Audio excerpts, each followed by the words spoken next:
I'm pretty sure the music caught everyone's attention. Good morning, everyone. Okay, I heard a few responses saying good morning back, but I'm not satisfied with that. So let me do that again. Good morning, everyone. There you go. That's what I was looking for. Hello, everybody. Welcome back to day 2 of the Manila Forum. It is indeed still my absolute pleasure being with all of you on this final day. I'm your host. My name is Jelly Victor. How is everyone doing? Did you have a good night? Yes? Have you had some rest? Hopefully.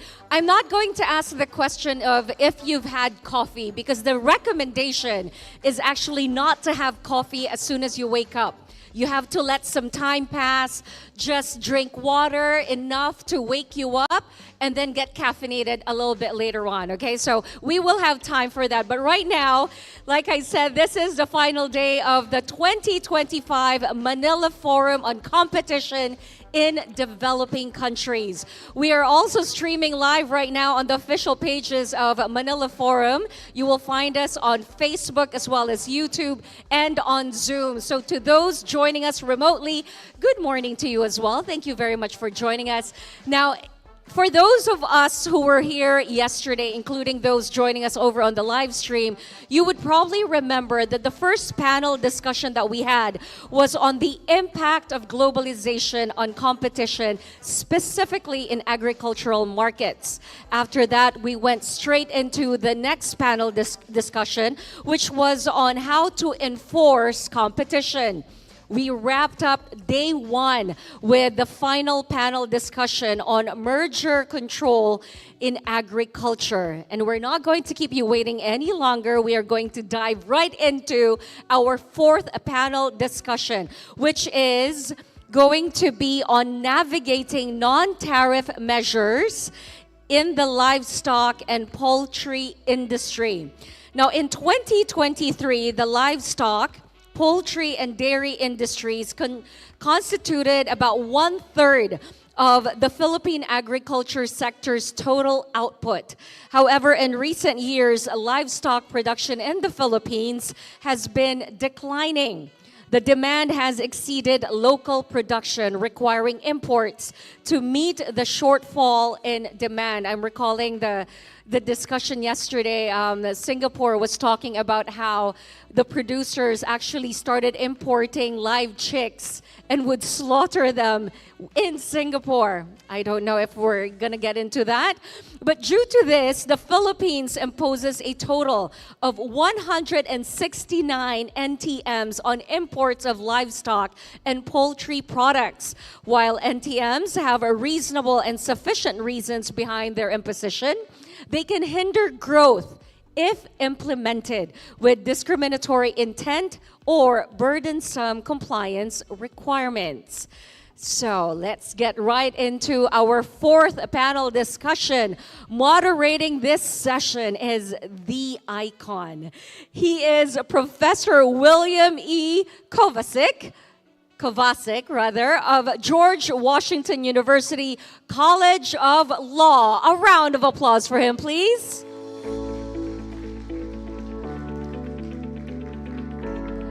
Bill, join us on stage. Joining him on the panel are Undersecretary Asis Perez of the Department of Agriculture.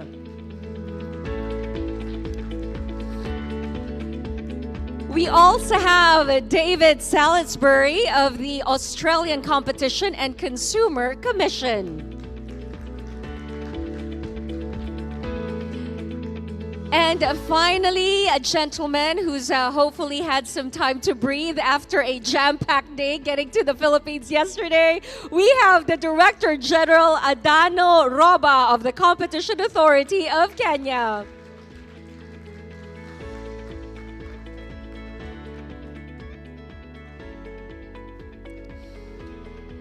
Gentlemen, before we start with the discussion, may I invite you for a photo op, please? We'll have the pictorial before and after the panel discussion. So, gentlemen, please face our photographers. Give us your best smiles.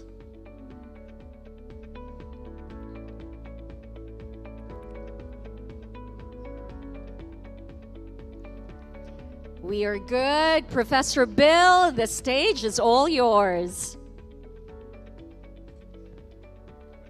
Thank you once again to our Master of Ceremonies for getting us off to a great start.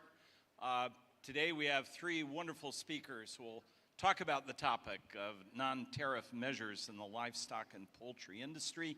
Our plan today is to have each of them make some introductory comments, giving us some time for discussion and to address your questions as well. And to kick this off for us, David, could you get us started, please?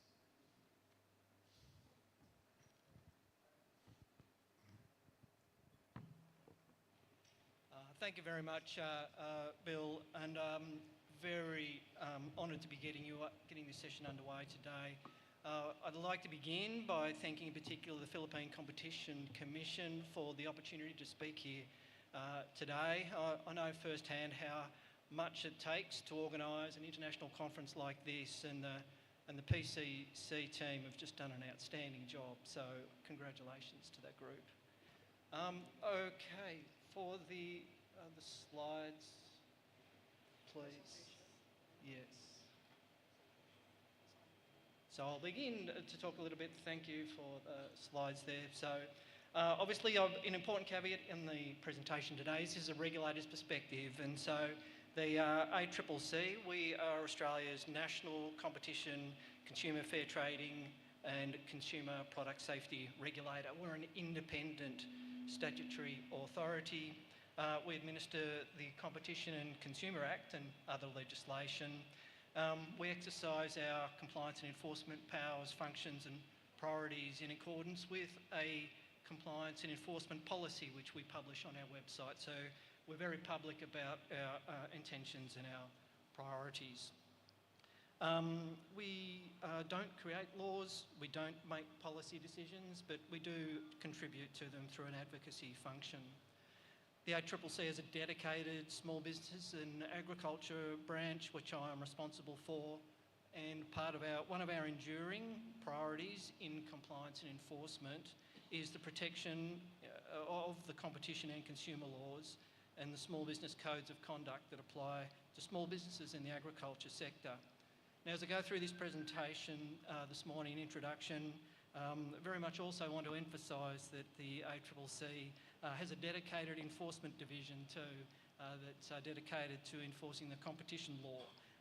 And I wouldn't want you to get the impression that through all these other things I'll be talking about today that the competition law is not core business for the ACCC.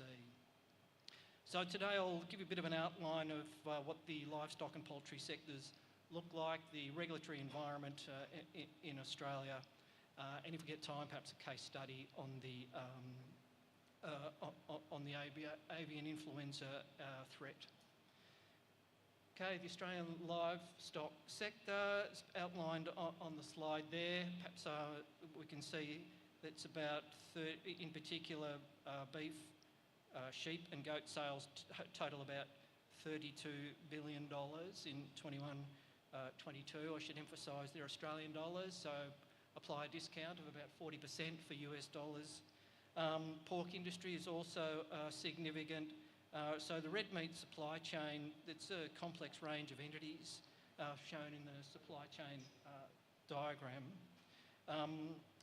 Finished cattle can go to the live export market, the beef export market or the domestic market. The poultry sector, which I've unexpectedly learned a lot about over the last day, is a significant sector across and potentially for competition issues across the globe. So Australians consume more chicken than any other meat. The retail value of chicken in Australia is $8 billion Australian dollars. Each year, on average, an Australian will consume 50 kilograms of chicken meat.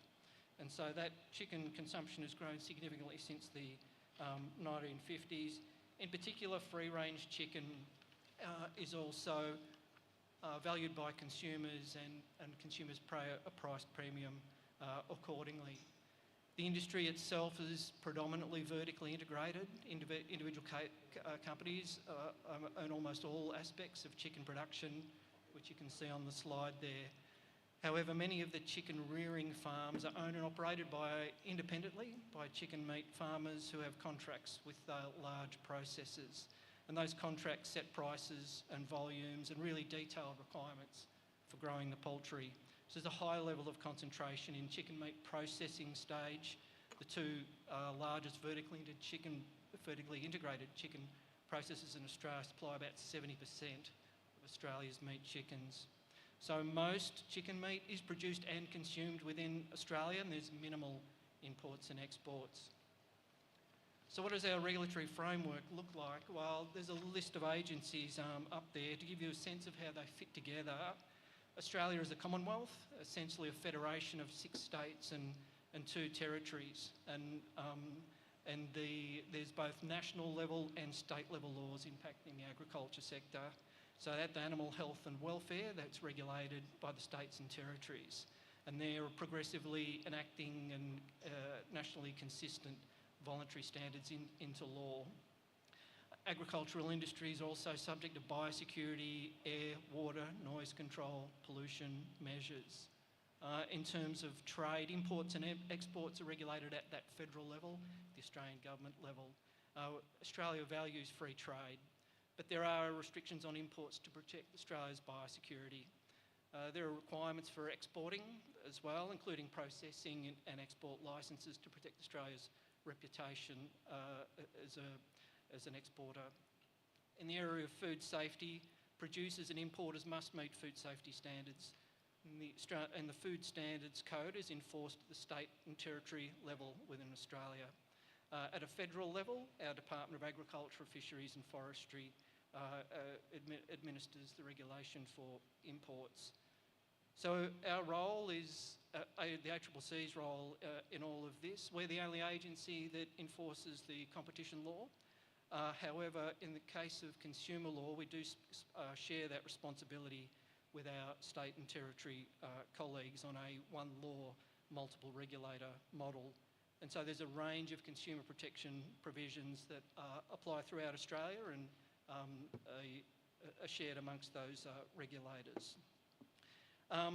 We also have provision under the Competition and Consumer Act to allow regulations to be made that set minimum standards for a particular industry, and they're called industry codes of conduct. And relevant to agriculture, we have industry codes in the dairy, horticulture, sugarcane industries, and they're essentially there designed to protect growers and farmers when dealing with wholesalers, processors and sugar mill owners. And these codes normally require certain matters to be specified in written supply agreements and information to be provided for transparency. And the parties must also act in good faith in their dealings with each other. Importantly, as a protection for small business, we have an unfair contract terms regime, so standard form contracts, ones that don't provide for negotiation, where small businesses that have fewer than 100 employees or make less than $10 million in annual turnover have a protection from having unfair contract terms in their contracts. And how we describe unfair contract terms, the 3-part test. Firstly, they cause a significant imbalance in the rights of obligations under the party under the contract. Secondly, they're not reasonably necessary to protect the legitimate interest of the party who's getting an advantage from that contractual term. And finally, if they're relied upon, it would cause financial or other harm if that party enforced that clause. I would also mention that our role under our role is provision for collective bargaining. Now, we recognise, and the competition law recognises, that collective bargaining can be in the public interest, provide benefits like saving time and money for parties to collectively bargain, like farmers on negotiations, improves the efficiency of the negotiations and provides more influence over in negotiating terms and conditions. And so in Australia, there can be there's a specific collective bargaining exemption to the competition law on the presumption it won't harm competition.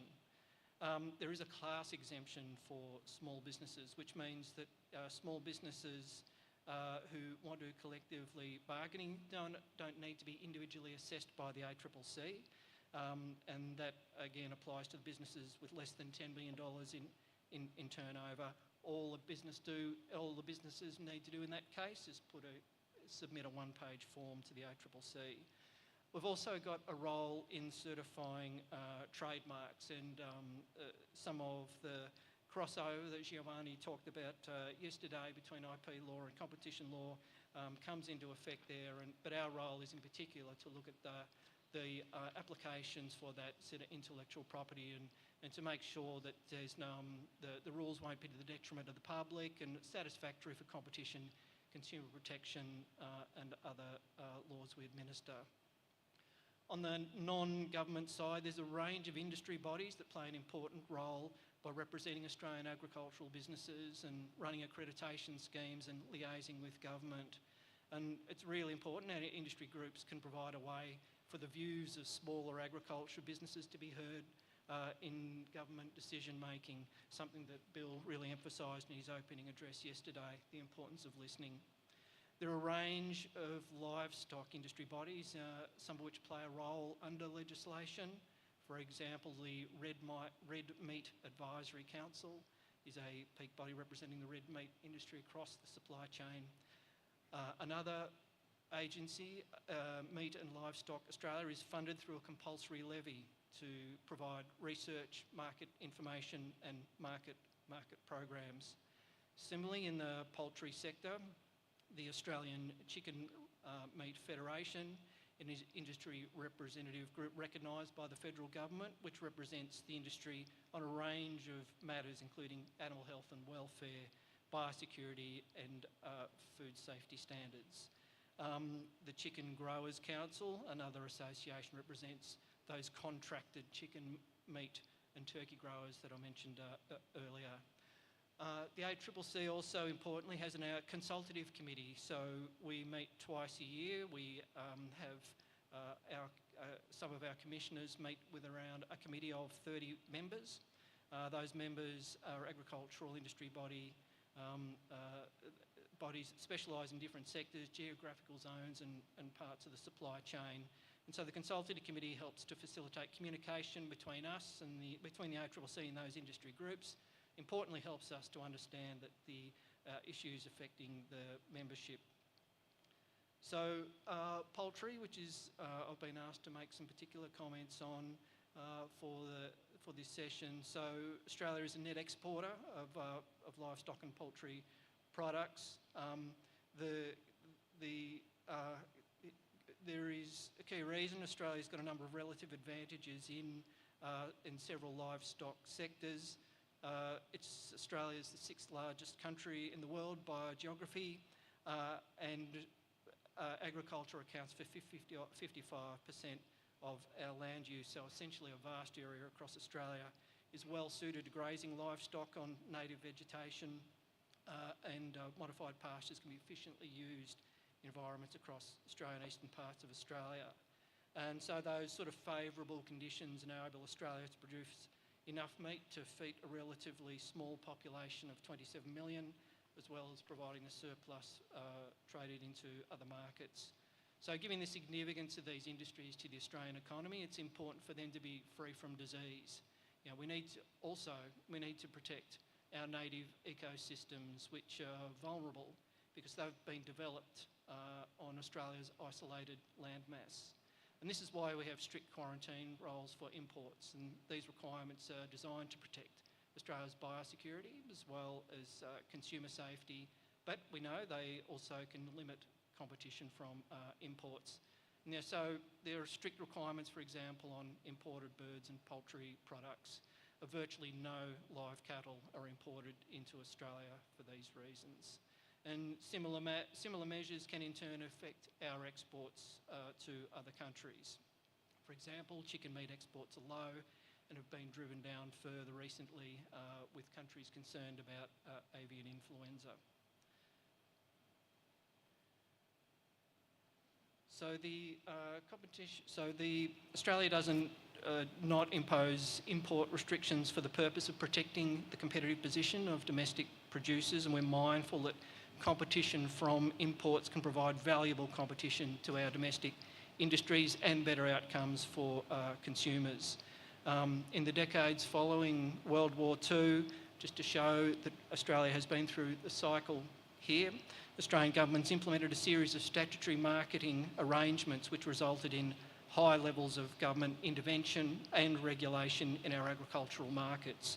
And these arrangements were designed to improve farmers' income, in part by protecting them from the full exposure to competition and price risks in global and domestic markets. However, there were large-scale economy-wide policy changes in the 1990s, known as the competition policy reforms. And they were based on the important idea that competition would stimulate innovation and enhance economic productivity. Spoiler alert, it did. A new competition policy was established which encouraged the removal of any regulations that hindered competition and could not be demonstrated to deliver a net public benefit. So the agricultural statutory market arrangements were dismantled as part of this reform, with the deregulation of the dairy industry in July 2000 as an example, extending right through to July 2008 with the removal of a single desk for export wheat. And so alongside these other developments in the Australian agricultural sector, there's been advances in mechanisation, telecommunications, transport, and deregulation has been a key step in increasing productivity by exposing those Australian agricultural businesses to competition and giving them the benefits and the opportunities that come from international trade. So mindful of time, Australia's non-tariff measures in agricultural industries are directed at protecting biosecurity and consumer safety primarily. And like other countries under international law, we have the right to protect our environment, consumers in this way. However, we're very cognizant that these measures can impact the level of competition, and we need to ensure, to the extent we have an advocacy role, we'd like to ensure these measures restrict trade no more than is absolutely necessary. As shown on the slide, Australia has a really important network of free trade agreements, international agreements, both covering trade and investment. This really assists us with a broad range of partners. We have 18 agreements with over 20 countries. We're always seeking to negotiate and implement more. These agreements can cut tariffs and can reduce some non-tariff barriers to trade, including quotas. For example, the Australian red meat industry benefits from free trade agreements with our biggest export markets in China, Japan, South Korea and Indonesia. So as an independent regulator, the ACCC does not have a policy role in setting or amending non-tariff measures. We haven't been asked specifically to look into such measures, but I would emphasise sometimes we are asked, or we're in policy forums, and I think the role of the independent competition enforcement agency can be valuable as a voice in the room to talk about the benefits of competition, take an economics framework approach, look at the risk of unintended consequences of things like attempts to control price and cap prices. Now, in the interest of time, I won't go into a case study, but very happy to mention, and maybe if people are interested in questions, I could talk a little bit about the work that the ACCC has done and is doing in preparation for bird flu, but in the interest of time, I'll pass to our next speaker, pass back to Bill. Thank you very much for your time.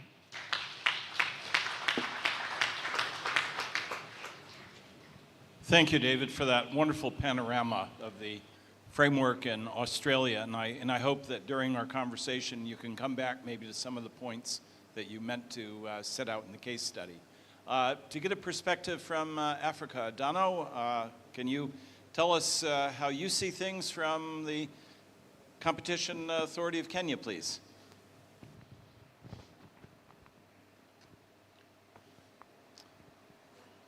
It just starts working. Yeah, it's working. Yes, great. Yes, thank you very much, Prof. And I would like to look at three issues in this presentation from a Kenyan perspective. The first issue is with regard to non-tariff measures on competition, livestock and poultry sector, particularly focusing on sanitary and phytosanitary standards and imports and looking at some of the issues that affected competition and also importation of livestock produce. I would like to point out at this point that the key point here is food safety measures for human and as well as animals, particularly when regulators are involved. In Kenya, Kenya is one of the signatories to the WTO GATT, and therefore there's an important role for Kenya to play in terms of how we look at these issues in the Kenyan context. From our perspective, we see that SPS are basically protectionists or protection measures that interfere with pro-competitive market processes. And therefore, there are a number of instances where we have seen products being banned in Kenya. The one I would like to mention out is the ban of Kenyan beef by Oman for a period of 16 years, and which just ended 2nd June 2022. And that has really affected trading partners between Kenya and Oman in terms of importation and also consumer issues. What that has done is significantly reduce Kenyan market shares in Oman, and therefore that had a significant effect on Kenyan meat production. The other effect which I would like to mention out, there are two other cases where we have had similar violation of SPS.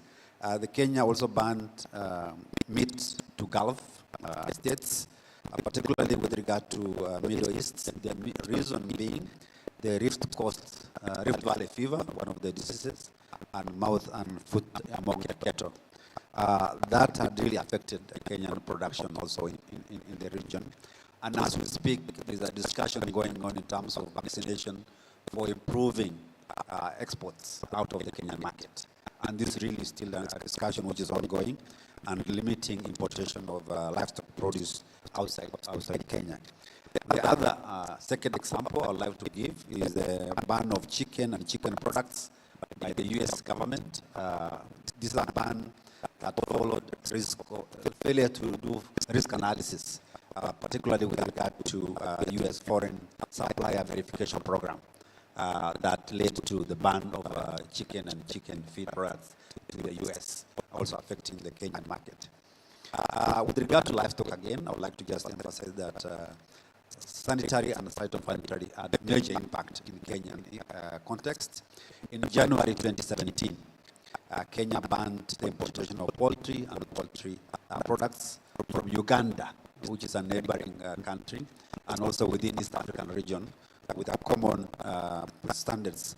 Due to an avian flu outbreak, the main ban affected traders, particularly across the border, and the implication in terms of cost was to the tune of $12.4 million US dollars, prohibiting cheaper imports into the Kenyan market, and therefore affecting supplier and producer countries.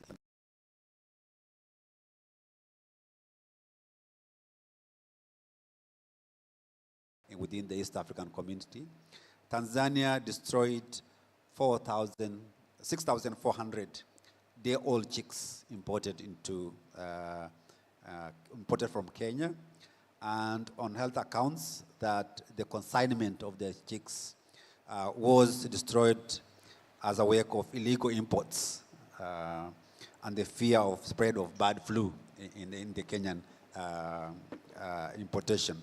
And the incident, what these incidents, in my view, present is the measures highlighted weakness in the sanitary and phytosanitary measures in compliance to the mechanism that exists within the East African region. Having said that, I think the important thing to mention more generally will be the decrease of exports and induced shortages in the importing countries tend to decrease producer earnings. And that has a major impact in terms of livestock and poultry production. And the increase in retail prices, both in Kenya as a result of reduced ban, and also consumer prices, both in Kenya and Uganda as a result of ban. The other effect of sanitary and phytosanitary is the food prices were negatively impacted on consumer consumptions across the border in the region. And in addition, what we do see is also mitigation measures on livestock diseases controls tend to be high, particularly when you look at avian flu and also further pushing down domestic commodity prices in the region. The final product, the final issue I would like to point out at this point is that local farmers and also producers' loss of market share in the region is significant, and therefore these issues really affect competition, even when countries have common procedures, particularly when you look at East African region, where we are member states, and therefore these issues actually affect, even when there are procedures that exist among the countries. The other aspect which I would like to just allude to is the issue around safeguards concerns, how livestock and livestock industry are affected by non-tariff measures as a result of anti-competitive behavior in the region. One of the safeguards that we do have is transparency mechanism in terms of how trade issues are conducted in the region, pushing clearly the accessibility of products to the region and also external markets where we export these products to. The second point, which I would like to see as a safeguard, is independent oversight bodies are created, and that's important for us to establish and review the implication of non-tariff measures on trading and also for companies which are importing and exporting products across the region. The third point with regard to safeguard again is consultative and cooperation in the region in terms of competition regulations, industry and stakeholder players, particularly involving institutions like ministries and also competition agencies, which also has a role to play in terms of standards, how this trading take place. And therefore, there's need for countries or players to engage representatives, consumer groups, and other relevant stakeholders before implementing new non-tariff barriers, therefore removing some of the anti-competitive behaviors in the region. The final point, which I do see as a safeguard mechanism, which is important in Kenya, and we do see a role for stimulating competition, is having international agreements that promote fair trade practices in the region. Adhering to, I think, international standards or regional treaties across the border is more effective ways of prohibiting practices which are discriminatory in terms of non-tariff barriers, and also provide mechanism for how to resolve disputes in the region. More generally, these safeguards aim to ensure that non-tariff barriers are applied more fairly and also do not unfairly disadvantage foreign competitors at the detriment of competitors. And also, we do see that also among state parastatals, there are competition neutralities which are applied across different players, not looking at generally not the competitors, but the competition itself. And I think that's an important angle that we look at, that all the players should have a fair treatment when it comes to competition effect. The final point I would like to mention at this point is with regard to the third question, which relates to how do we assess competition in these issues. First, I would like to mention that in assessing non-tariff barriers, it's important to look at what are the significant hindrances with regard to livestock and poultry industry. And when considering these reforms, I think it's important to look at the complexity nature of these practices or regulations, standards, and procedures that increase costs as well as limit market access to all the players. One of the issues or actions the authority undertakes in terms of playing a major role in competition, also recognizing that there are also other players in this industry, is undertaking market screening, which is an important step for us to understand the market and the players and the value chain analysis in terms of what hinders trade in these areas. The other aspect which we normally undertake is with regard to market inquiries. As we speak, we just finalized animal feed inquiry. The result will be out very soon, as I also mentioned before in our discussions. I do see that there are major concerns with regard to competition and also margin squeeze for retailers, small players, as well as other small-scale players exiting the market as a result of high prices of input in the Kenyan market. And this has been an issue that we have investigated and done the study, and what we are left to do with is now to do the advocacy to inform the public in terms of what are the state of play, what are some of the constraints, what are some of the issues that we need to look into in the region, not only in Kenya. Because we did find that there's significant difference in terms of pricing and also margin squeeze in terms of what is happening in the Kenyan context. Just to conclude, I think I would like to just give an overview of what has happened with regard to market inquiry. I would like to mention out the issues that were discussed at this point with regard to animal feed is the high anti-competitive animal feed prices, which undermine poultry and dairy farmers in Kenya and leading to high prices of products, particularly chicken, eggs, and milk, posing concern for food security in this case. The result of this has been extremely high food prices compared to other regions, yet the same product inputs are actually available in the region, although they are less priced in this context. And a combination of market concentration and regulatory challenges were seen as some of the areas that we need to look into for proper functioning of the market in the region. And this affected more particularly smaller producers and consumers in terms of price outlet. I would like to conclude this section by looking at what are the main issues that we assessed in this inquiry. One is the high level of concentration in inputs to animals, animal feed at the region level. We did realize or find that there are 4 main companies which account for 80% of the production, and the information exchange between them is more likely from our study. And therefore, there are issues around competition that we need to be concerned about how we intervene in the market, and the role of market inquiry seems to be significant in understanding the market. The second point, issue of competition, is differential or discriminatory pricing of non-integrated and smaller animal feed, which actually did squeeze their margins, and also foreclosure facilities in a number of cases where we have understood from the inquiry their ability to effectively compete and offer better prices among players is really a challenge in this case.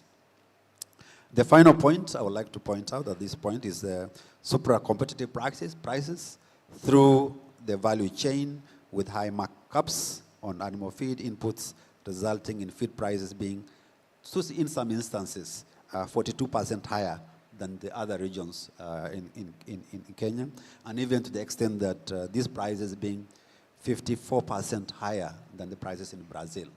This is a significant difference in terms of prices across the region, but we do see that this is an important area where we can inform competition issues and pricing in the region.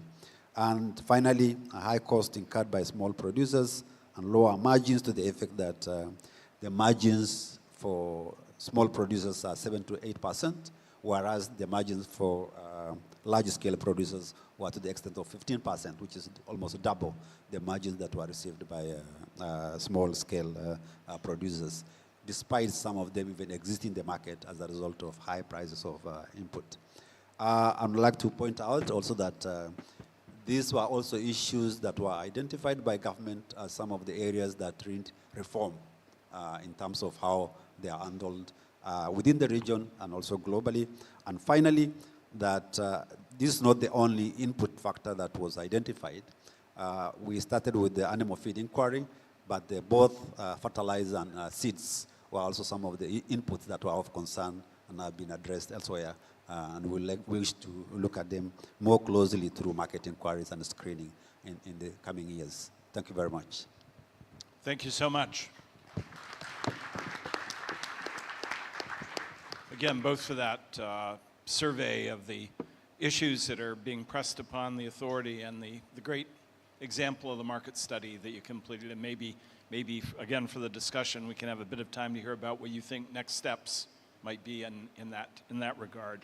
And third, our USEC, Assis, the perspective from the home country here, from the Ministry of Agriculture, please.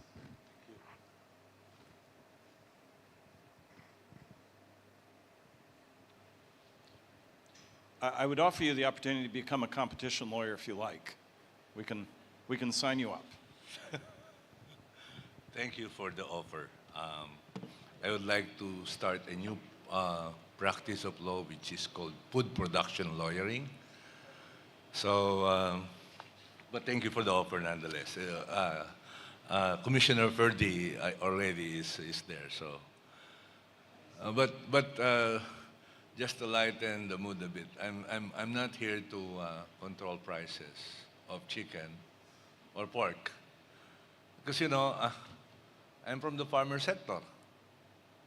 The farmers need to make some profit, and also I have to remind you that many of us, in the Philippine perspective, we can buy a phone worth 150,000 pesos, $3,000. Whenever there's an increase in stock market, everybody clap their hands. When real estate prices goes up, they say it's a sign of progress. But once the price of rice rise by 2 pesos, all hell broke loose. That's the Philippines. You see? And that, to me, is an area that we need to examine. I'm here to exercise two things. One is, to, as much as possible, be attuned to the topic assigned to me. But please forgive me because I'm here to advocate for the sector that I'm supposed to represent and serve. And also to debunk some of the theories underlying the dynamics that we are now discussing this matter. Okay, first, let me just remind everybody that when it comes to prices of commodities, that is not our province. Unfortunately, often when prices of basic commodities rise up, then they will look after us. Why is it that you have traders taking advantage of the market or importers making tons of money out of imports? Fortunately, that is not the primary mandate of the department. Our mandate is very clear. We are the government agency responsible for the promotion of agricultural development by providing policy framework, public investment, and support services needed for domestic and export-oriented business enterprise. So our role is to produce for our people, and if we have excess, for export. So, famous economists have publicly stated that Filipino farmers are inefficient and overly protected. Their arguments suggest that inefficiencies in the farming practices contribute to food insecurity and economic stagnation in the agriculture sector.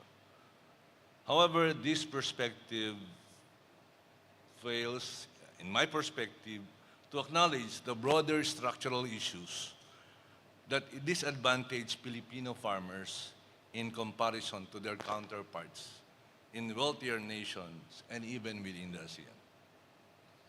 That I would like to discuss today. As I move forward with my presentation, I will show how Filipino farmers face an uneven playing field in trade due to substantial subsidies provided to farmers by our trading partners. Kawawa po yung mga magsasaka natin, lalo na po yung mga magmamanok.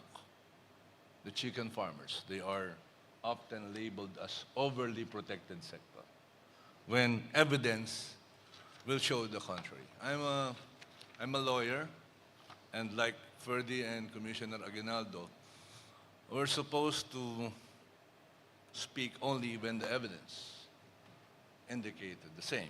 And so this is what I'm going to do. First, let me tell you that there is no significant non-tariff, they call it barrier. No? We do have non-tariff measure. One of the prevailing ideas for high commodity prices in the Philippines is the alleged presence of non-tariff measures that restricts importation.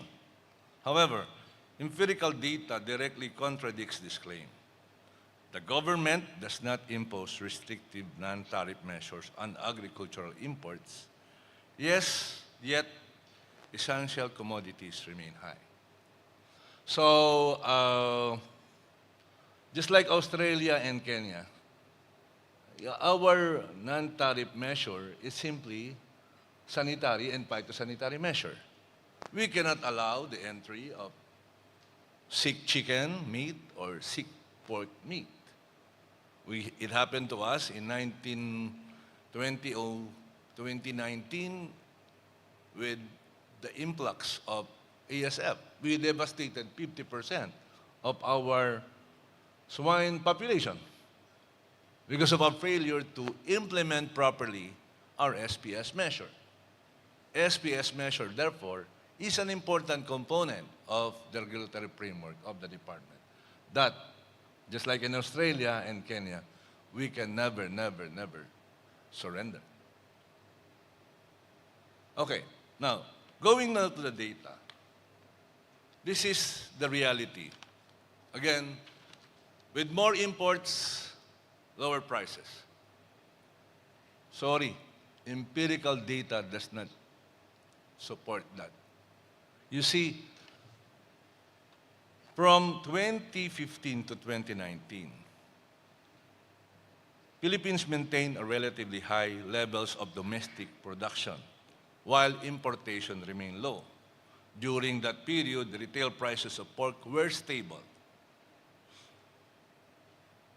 okay, with minimal fluctuations. More importantly, the margin between the farm gate prices and retail prices remained relatively constant. This stability suggests a steady supply of locally produced pork helped keep farm gate prices competitive while preventing excessive markups along the supply chain. However, a significant shift occurred between 2020 and 2023. The outbreak of South African swine fever led to drastic reduction in local hog production, consequently leading to an increase in pork importation and tariff reduction by the government to address supply shortages. There was even a tariff reduction on pork. Contrary to the expected outcome that greater importation would lead to lower consumer prices, the data shows that retail prices of pork surged during that period. What is more alarming is that the gap between the farm gate and retail prices widened significantly, indicating that middlemen, traders, and perhaps retailers were capturing a disproportionate share in the profit, while both producers and consumers bore significant burdens. Similar trend can be observed in the case of chicken.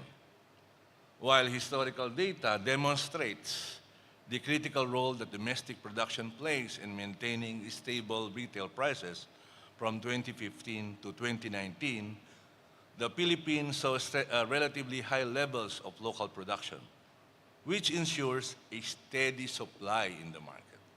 During this period, retail prices of chicken remained relatively stable, with minimal fluctuations again. Additionally, the farm gate margins between farm gate and retail prices was kept within the reasonable level.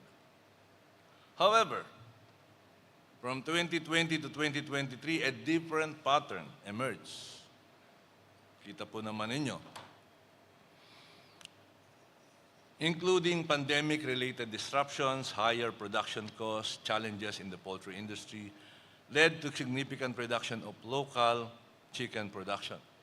to compensate for the supply shortfall, there was an increase in importation to meet consumer demand. These increases of importation was expected to stabilize prices. However, contrary to the expectation, again, retail prices continued to rise. At the same time, the gap between the farm gate prices and retail prices noticeably widened.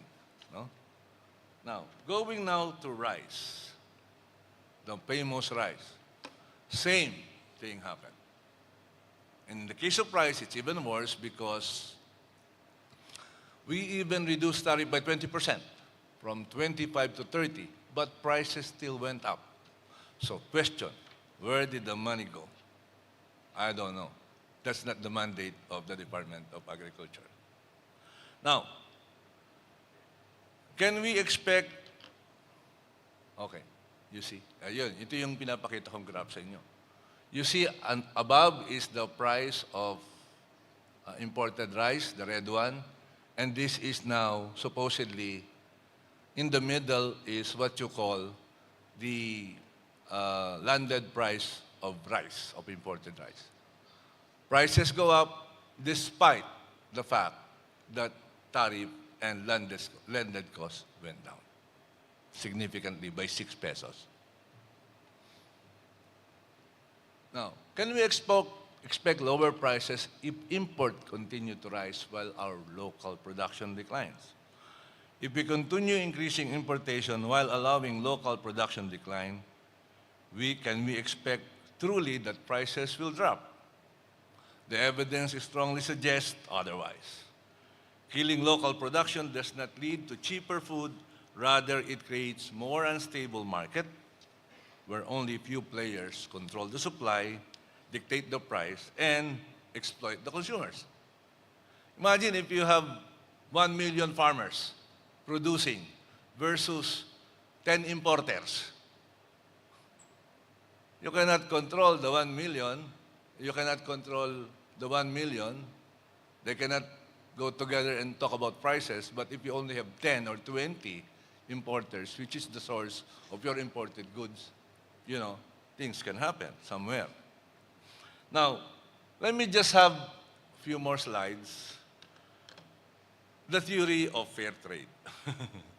You know, the principle behind all of this discussion, I believe, is the theory of free trade.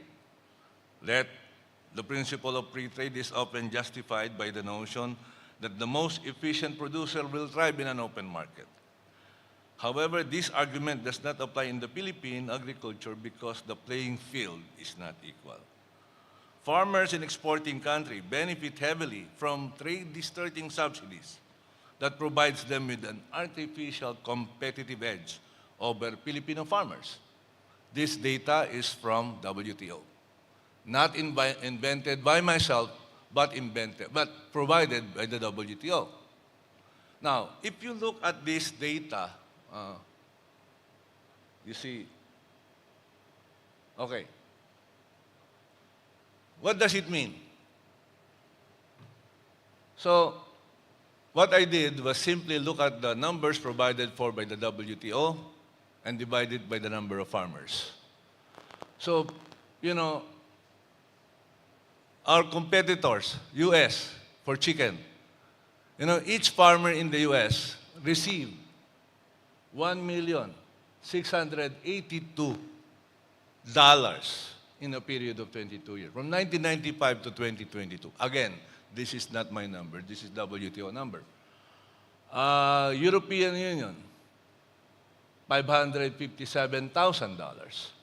Australia, our friend from Australia, your farmers receive $133,000 worth of support.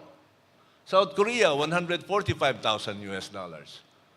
Thailand is even better than the Philippines, $5,900. Vietnam, $4,800. Philippines, $2,500. Now, you're telling us that we are overprotected? The evidence does not show that. On the contrary, it shows that Filipino farmers thrive despite the very low level of support. Sorry, I am an advocate for the farmers. So I hope you understand.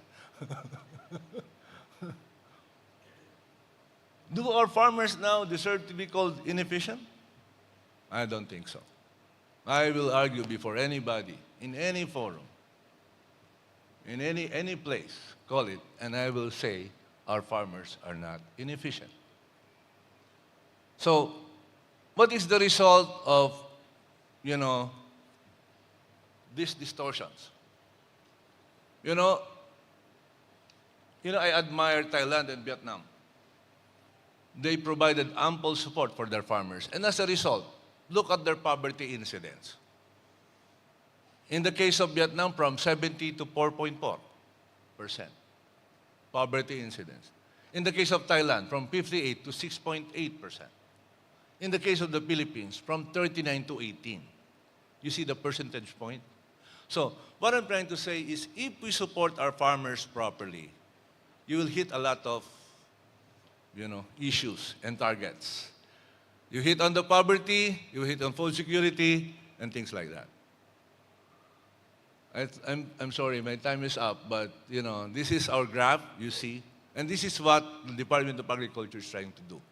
Lessen, minimize, or put together, have a strong agriculture sector that will address poverty issues and provide food for our people. If I can be given 5 more minutes just to finish up. You see, this is the expenditures. Vietnam, they spent 11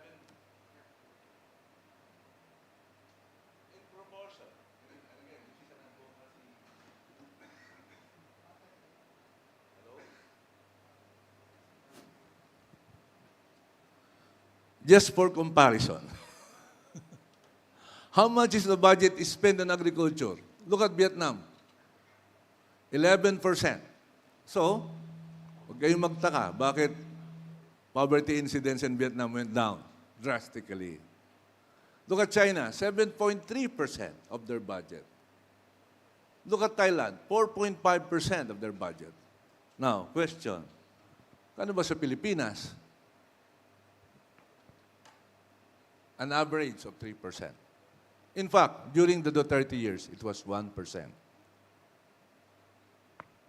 It's now going up, about 3%. We're trying to do our best to bring up the budget to the extent that we will have a robust economy where agriculture enjoys a fair share of the services and the budget that they deserve. As Representative Salceda emphasized during the last Quintacom, where you would see me open, categories with the sharpest increase correspond with those of higher import requirement. So this is something of an eye-opener for the Department of Agriculture, that the tendency of prices to rise virtually is demand of supply. The more you import, the higher the price. Reality is that the empirical evidence shows that food categories that has the sharpest increase correspond to those with higher import requirements, because it's susceptible to the 4 evils: smuggling, carteling, profiteering, and hoarding. Whenever you depend on a few players to do the production for you, then obviously that theory of countervailing power does not work. And so, my friends, before I say thank you, allow me to make an appeal. Please, provide our farmers the respect they deserve. Maraming salamat po at magandang umaga sa inyo lahat.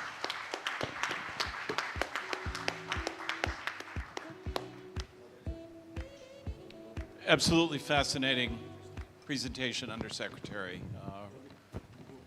Really, yeah, but even advocacy can be really interesting. So I thought to begin, I'd like to ask David Adano, any reactions to the comments you've heard from your colleagues or elaborations of what you mentioned before that you'd like to bring to the audience to begin with? David, could I begin with you, please? Sure, thank you, and thanks to the colleagues for the presentations. I'm certainly learning a lot. No, if it wasn't apparent from my presentation, I'm a competition regulator, so very helpful to have the Undersecretary bring forward some of those stats. I'm not a trade expert, and I don't work in trade as my as my profession. So very helpful to have that sort of reminder of subsidies and the role of subsidies in this discussion as well. It's not something that we come across in our regular work here at the ACCC. And certainly nothing I was sort of saying was meant to be sort of imply that for some reason that there's something that the Filipino government or the approach or policy in the Philippines was something other than that I was making comment on. I'm certainly not qualified. So I'm here to represent the humble regulator, and also very keen to understand and appreciate what I've learnt here in the Philippines. I do think there's some commonality in some of the challenges we face. We've heard so much about biosecurity, and if the audience might be just interested in how we tackle and deal with those, it's fundamental, as I think each of us have illustrated, the importance of understanding, and if we're in policy areas that aren't about biosecurity, at least making sure we're in the right networks, in the right discussions, and then when the policy response, whether that's an avian flu outbreak, a swine flu outbreak, whatever the sort of combined cooperative policy response, it'll be led by those agencies with the ability to stop the disease, stop the harm, stop it going. But perhaps the role for the regulator has been to be in that room when the solutions are being coming up, because when in Australia there's a cooperative effort a voluntary effort essentially that'll take place, and took place when the H7 avian flu arrived in Australia, which is far less virulent and dangerous than the H5N1 that hasn't arrived in Australia yet. But when the H7 arrived, there was this cooperative effort across our federal government, state and territories, the private sector, suppliers, retailers, and obviously animal health experts that need to lead the response and the coordination to stop the disease, and that requires birds being killed and to have an important voice though to recommend. Remember, we might need to put restrictions on trade or competition for the sake of this, but they should be no longer than necessary. And so it's our colleagues in the Department of Treasury and ourselves can be that voice in the room to be designing approaches, which means the market and competition can work again as soon as we're through an emergency time. And also being a consumer agency, we are mindful of what are we telling our consumers here. If consumers start seeing cartons of eggs disappearing from the shelves, how are they going to respond and react? So it's important to work in that coordinated way to work out what's the message, what's the action what do we want to tell our consumers, what action do we want them to take? So I think that's my sort of reflection on the presentations. I'm sure that maybe your colleagues in other sectoral responsibilities would see it differently, but would I be wrong to say that these agriculture and food issues are the hardest questions that the ACCC confronts? Well, that's a big call, but they are fast-moving, sensitive, affect consumers directly. So they've got those few aspects that mean they're also very public. They're issues that play out in a very public and political way. You know, Bill, your introduction yesterday about the importance of food pricing to the US election, it's as important as that. And so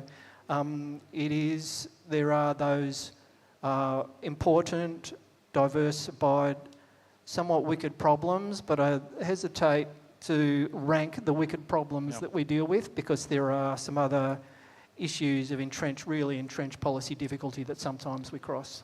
I ask because I look at the constellation of considerations that all of you have brought to bear here.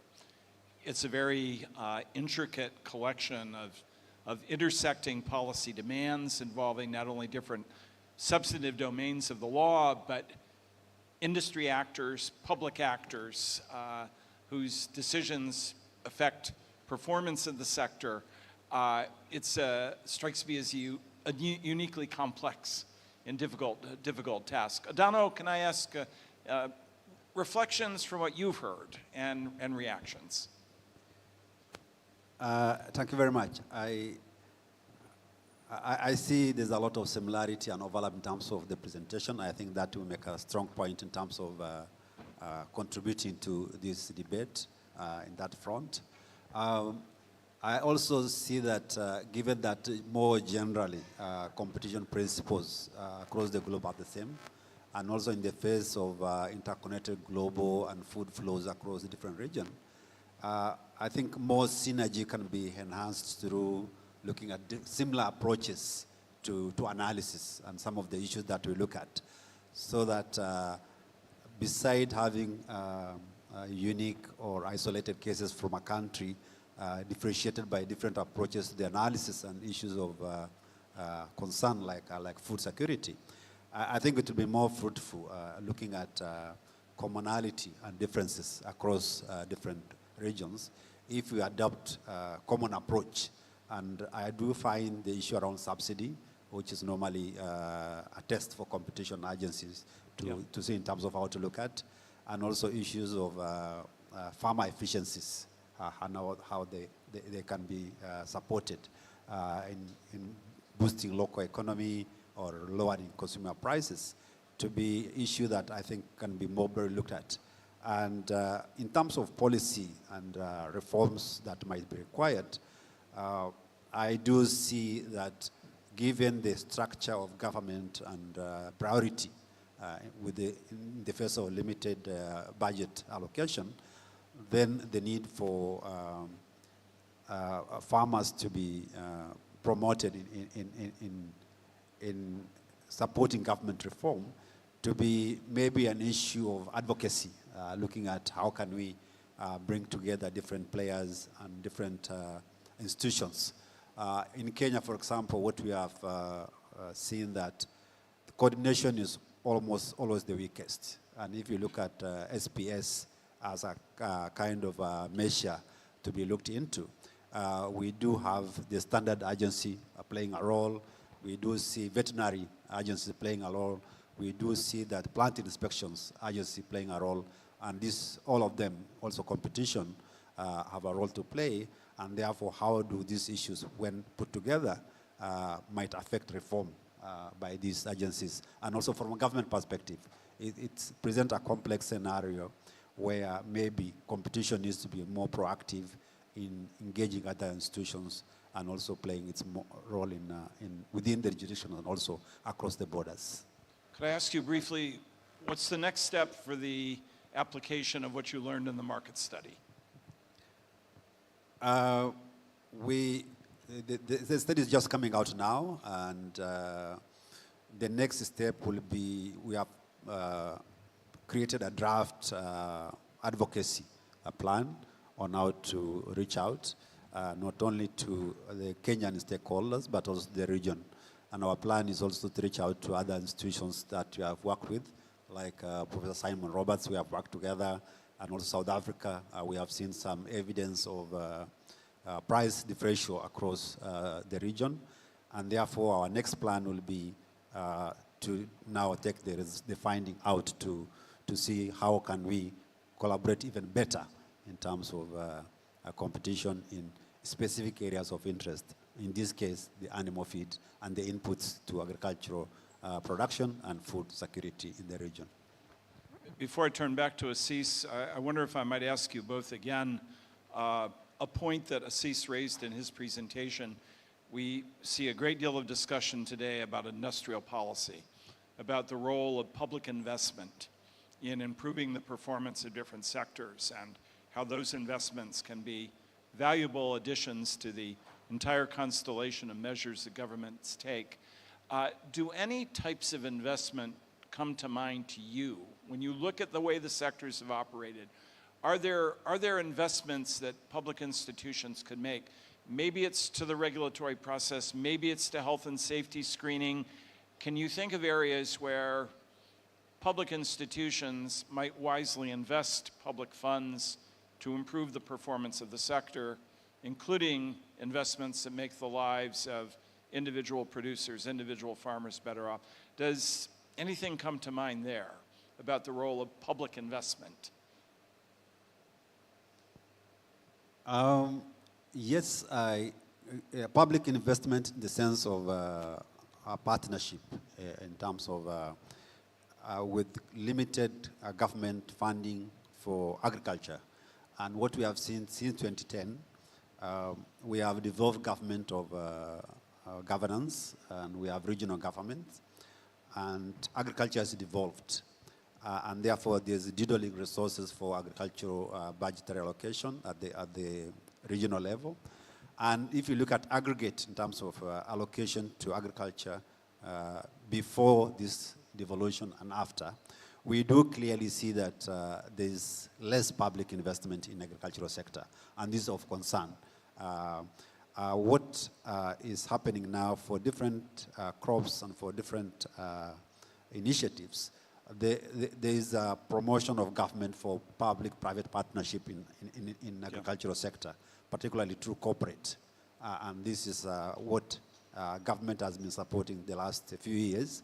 But there is more emphasis, I will say, on infrastructure development as opposed to food security and agricultural issues. So there are those issues which are coming up, but I think there is initiative now to bring more private investors into food security issues in more recent years as a result of lowering budget to the regional government and less concern on the public in terms of resources required for agricultural production. Now, David, from your perspective, does anything come to mind for you? And it could be transport, it could be a better investment in, and again, the infrastructure for overseeing health, safety, and other considerations. Anything come to mind for you where more public investment might help? It's certainly the policy area that the Department of Agriculture... I'm not expecting either of you to write the checks for this on behalf of your government, but ideally.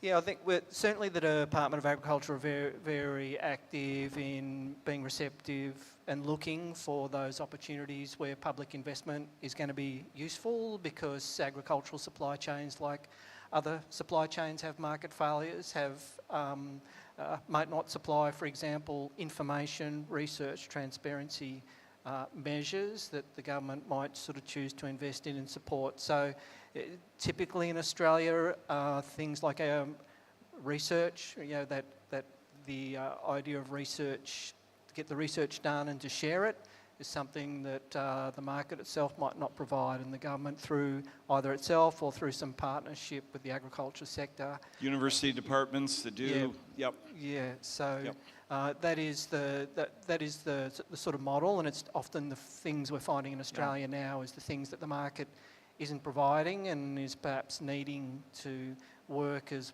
well as it could and deal with perhaps information asymmetries. And I think it's reasonable to suggest the increasing use of data, the combination of firms, a concentration in several sectors, and some of the providers, some of the service providers controlling a lot of data these days might mean that we might be in a situation where those information asymmetries in certain parts of agricultural supply chains become exacerbated. Assis, I'd like to ask you your thoughts about what kind of investment help. That is, those numbers you put up were quite striking, especially that country in North America that you pointed to. I want you to know it's all Canada's fault. Canada made us do it. And otherwise we would not have, so you should have attributed it to Canada, of course. But those are striking numbers. In your own role in speaking on behalf of farmers, what public role could be played in, by way of investment, to create enabling conditions? Do you have thoughts about that? That's the role of the department, to create the policy environment conducive for growth. And what I understand in the last years of my work in the department is that we're not so efficient in terms of post-harvest technology. So we're losing very substantial volume of production because of post-harvest losses. If only we can save those, Yeah. then that will translate into lower prices already. And that's why our view is very different from other view, because what we want to focus on is efficiency in local production so that it will result into better prices locally. The other difference there is very limited possibility of collusion in prices if you have many, many players. Just imagine if you're working with one, in our case, 7 million farmers. There can be no collusion on prices among 7 million players. Each one of them, once they produce, efficiently, it will immediately translate into lower prices because they have no other way but to sell. So the fact that they cannot hoard it, they cannot keep it, they cannot store it, will necessarily result into more and more products going out, and therefore prices will necessarily go down. So that's the idea. That's the theory behind our advocacy, that we need to have public investments that enable our farmers to be, not to be competitive. They are already competitive from our perspective, less affected by external subsidies, and that is my view. Of course, I can be wrong here. I'm not you want me to attribute this to Canada? Yes, yes, yes. Direct all of your objections to Ottawa. That's the one. Just kidding. But this is the numbers are actually public domain numbers, and it can readily be seen. As we say here, the evidence speaks for itself. So that has to be part of the discussion. As you were saying before, evidence often speaks, but the question is anybody listening to the evidence? And that's a much harder challenge. Very quickly, before we take some questions, several of you mentioned, I think all of you mentioned at some point, the role of health and safety screening. Would you say that we have made progress in developing norms, protocols, and procedures that reduce anxiety that these are being used opportunistically by individual jurisdictions to filter out exports? Are we doing better? Is the trend toward the application of these very legitimate safeguards a positive one? Could you? Well, in the Philippines, what we did is we wanted to have a more open access to various sources of chicken and, say, pork. So we expanded the countries where we can get our source from, so that the countries can compete among themselves. Which of the countries can provide our suppliers with a better price will get our market. And so that's what we did. So we started accrediting many, many countries instead of just a few countries. So now we have more and more meat suppliers. As shown by the data, we have quite an increase in imports. But prices, well, they have to fight it out. I mean, the suppliers. So that's what we did. And so that's why our rules are very, very robust. I think, from my perspective, very robust. And also, we have a timeline, for instance, in the case of rice. If an SPS application is not rejected, it is automatically approved. So there is that policy guidance as far as we're concerned. So if I cannot say anything about your SPS application, then automatically it is approved, even if I don't act on it. So there's that automatic approval. So we are implementing this in the Philippines, actually. Adano, are we making progress in creating trusted systems for doing this kind of assessment about health and safety so that trading partners trust each other in what they're doing? I think we are making progress, but we have a long way to go still. If you look at the trading partners within the East African community, for example, procedures and standards are there, and all of them have been harmonized across the region. But if you look at the practice, then I think there's big differences in terms of what countries are doing in terms of implementing those standards and procedures. So we have a long way to go as competition agencies, also to inform the public, not only within our jurisdiction, but also across borders in terms of what needs to happen and for the better good of the public in terms of prices and also for competition to play its role more effectively in such regions. David? I would just, it's outside my sort of area of expertise, but I've, I guess, observed that observed the way the Australian government does process and introduce and analyse new legislation, new rules. There's a framework, a checking framework around that. It's usually a framework where a range of policy representations are brought in to the discussion. So folks from Foreign Affairs, folks from Trade, folks from the Treasury are brought in to bring those perspectives about markets working well and about international trade obligations and reputation. So I think that it's a very broad way of saying significant new measures will be consulted at least with those other policy areas to find where the developments can be. Well, I'm going to ask our consultative panel over here. There's a very annoying clock here that keeps telling you, but I interpret it to mean that this is the additional number of minutes they want us to talk, and that we could. Would you like us to take a question off the screen? Yes, please. These are the questions that have been sent in through Slido. Did Javi draft these questions for us right now? Did he do this? I thought he might. Okay. A question for our experts here. In your jurisdictions, are competition authorities requested to provide competition impact assessments by other agencies, sectoral regulators?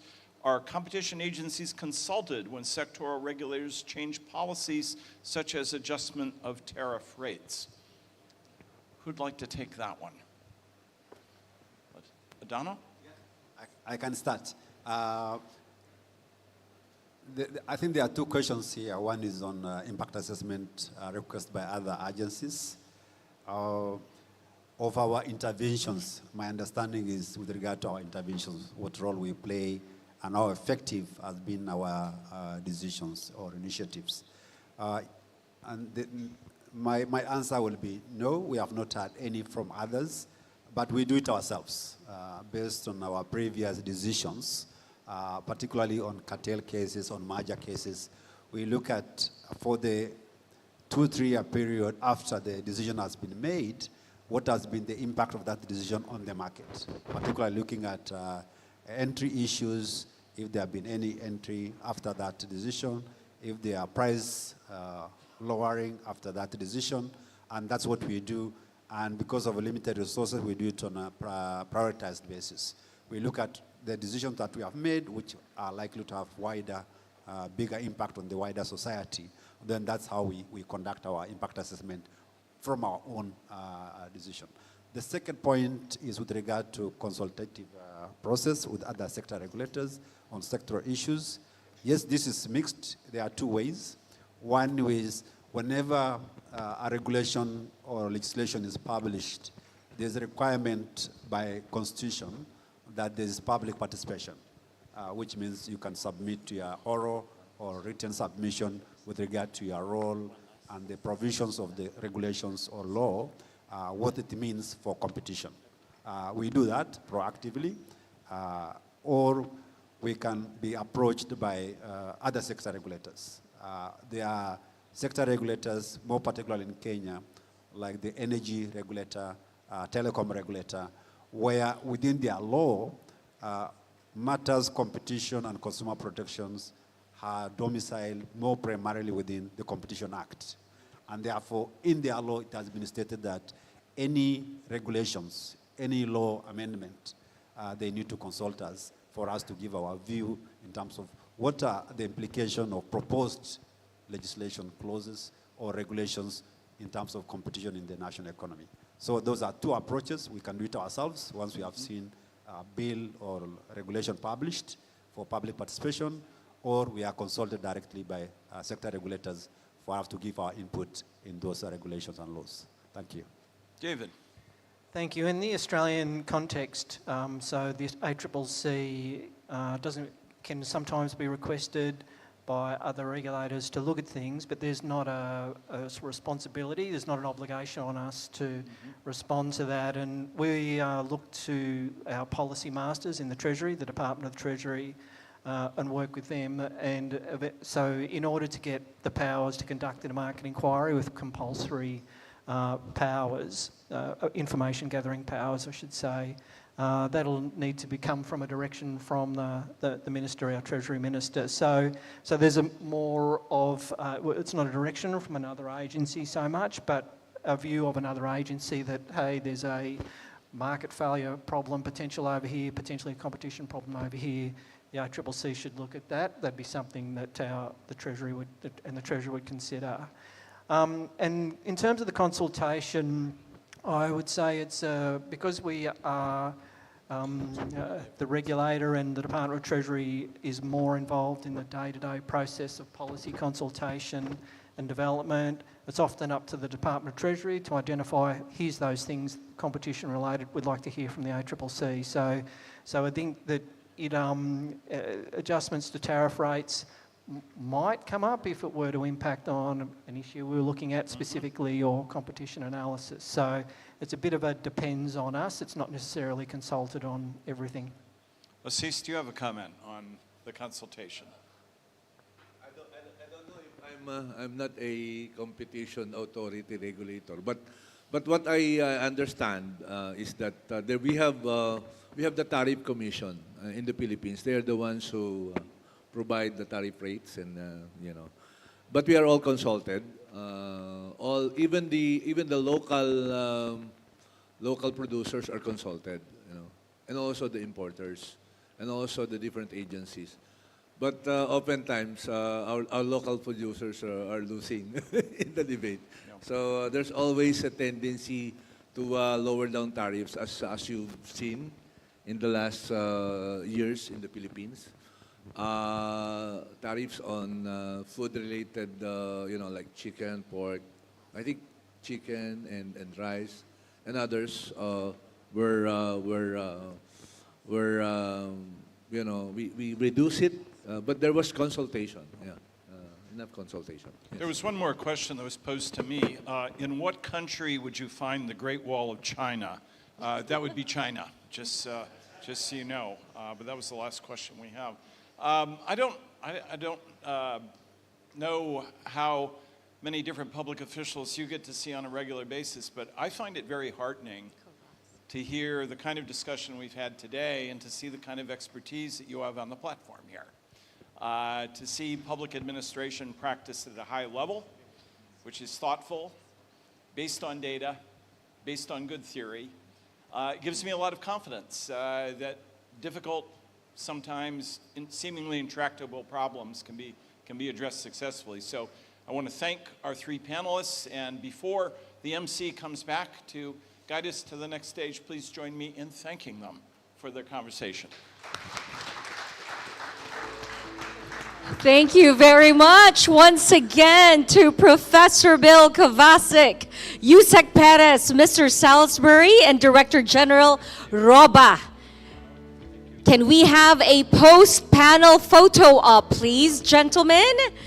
And thank you very much for kicking off our second day the right way.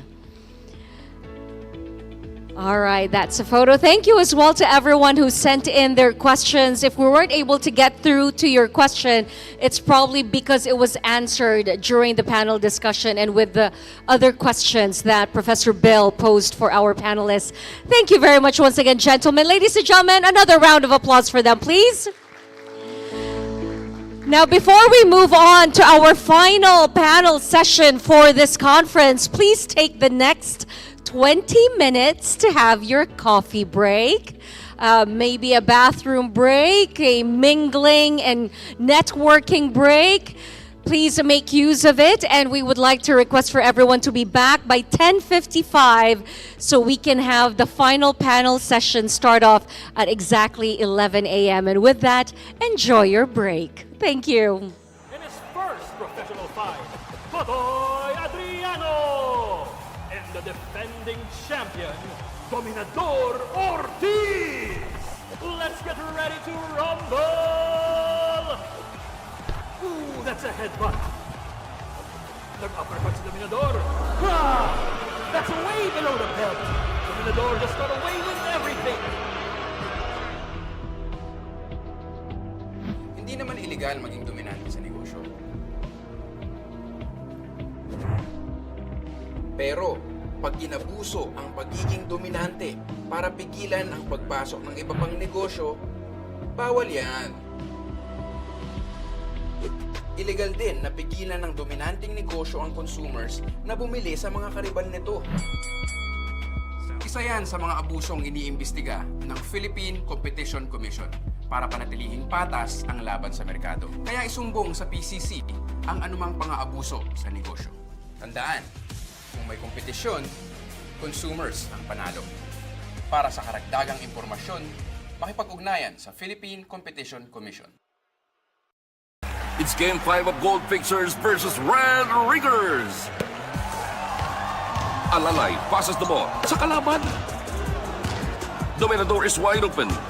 And he scores! And scores! And scores! Wala bang depensa? Ako anak, mukhang luto yung laro. Pwede pa rin.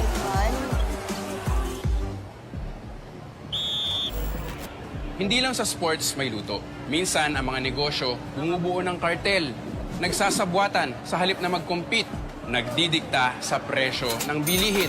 Sinong dihado? Consumers tulad nyo. Isa ang kartel sa iniimbestiga ng Philippine Competition Commission para mapanatiling patas ang laban sa merkado. Kaya isumbong sa PCC ang anumang pang-aabuso. Tandaan, kung walang kompetisyon, consumers ang talo.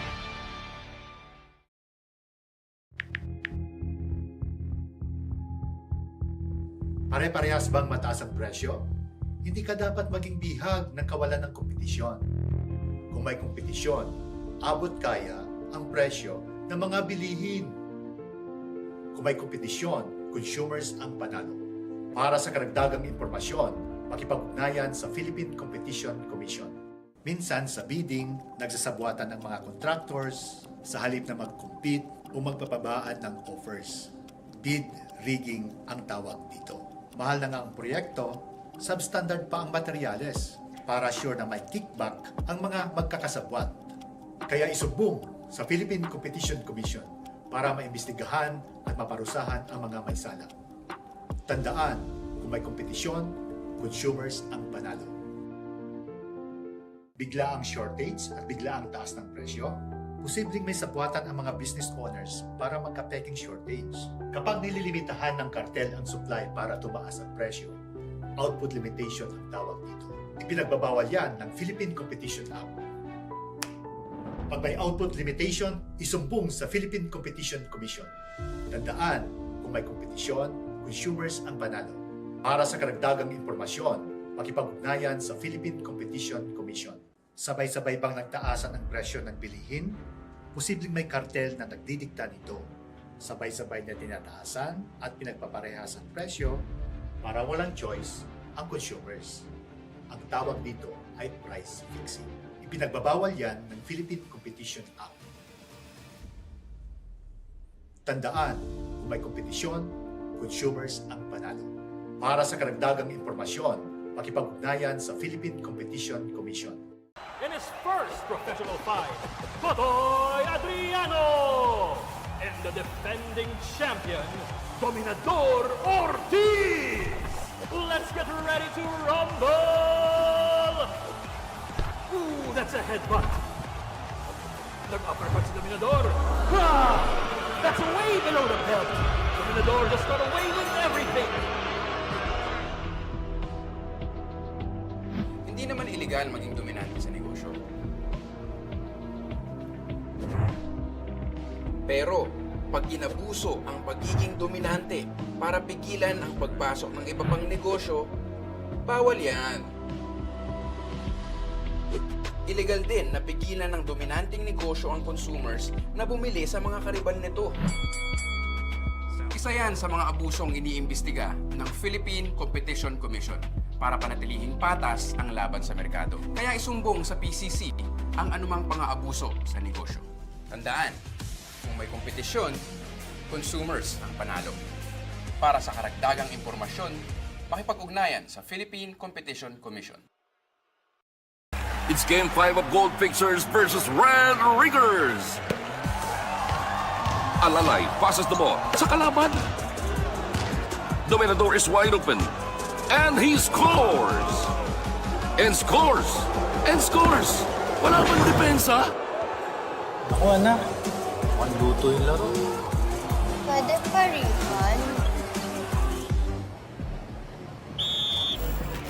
Hindi lang sa sports may luto.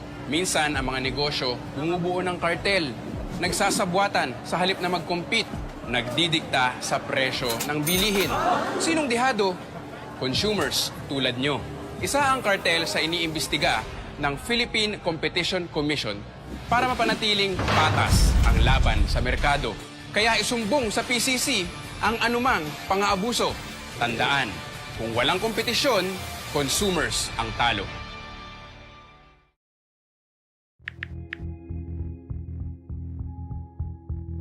Pare-parehas bang mataas ang presyo? Hindi ka dapat maging bihag ng kawalan ng kompetisyon. Kung may kompetisyon, abot kaya ang presyo ng mga bilihin. Kung may kompetisyon, consumers ang panalo. Para sa karagdagang impormasyon, makipag-ugnayan sa Philippine Competition Commission. Minsan sa bidding, nagsasabwatan ng mga contractors sa halip na mag-compete o magpapabaan ng offers. Bid rigging ang tawag dito. Mahal na nga ang proyekto, substandard pa ang materyales para sure na may kickback ang mga magkakasabwat. Kaya isumbong sa Philippine Competition Commission para maimbestigahan at maparusahan ang mga may sala. Tandaan, kung may kompetisyon, consumers ang panalo. Bigla ang shortage at bigla ang taas ng presyo, posibleng may sabwatan ang mga business owners para magka-peking shortage. Kapag nililimitahan ng kartel ang supply para tumaas ang presyo, output limitation ang tawag dito. Ipinagbabawal yan ng Philippine Competition Act.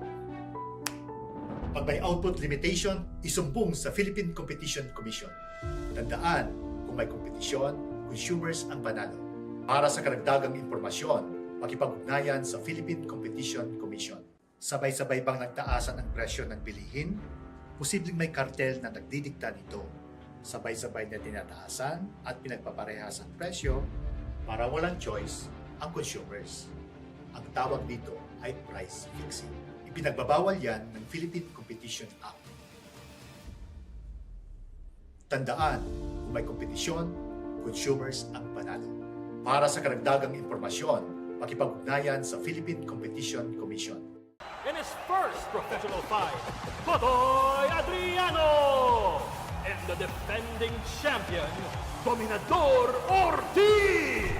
Let's get ready to rumble! Ooh, that's a headbutt. Nag-uppercut si Dominador. Ah, that's way below the belt. Dominador just got away with everything. Hindi naman illegal maging dominante sa negosyo.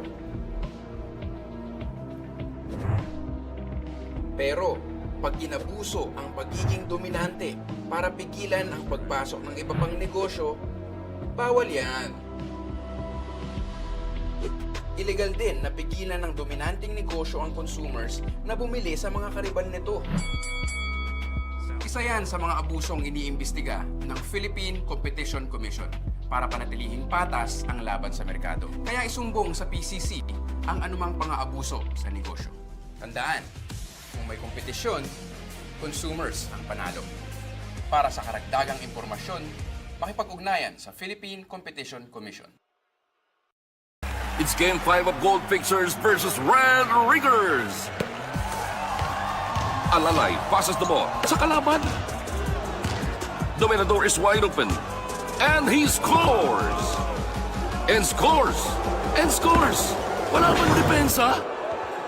Naku anak, mukhang luto yung laro. Pwede pa rin.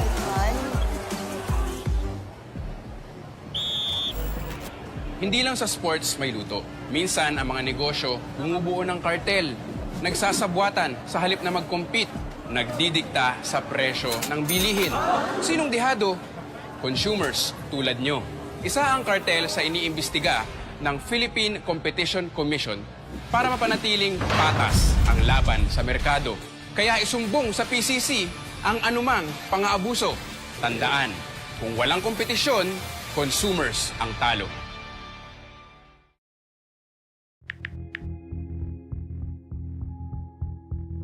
Pare-parehas bang mataas ang presyo?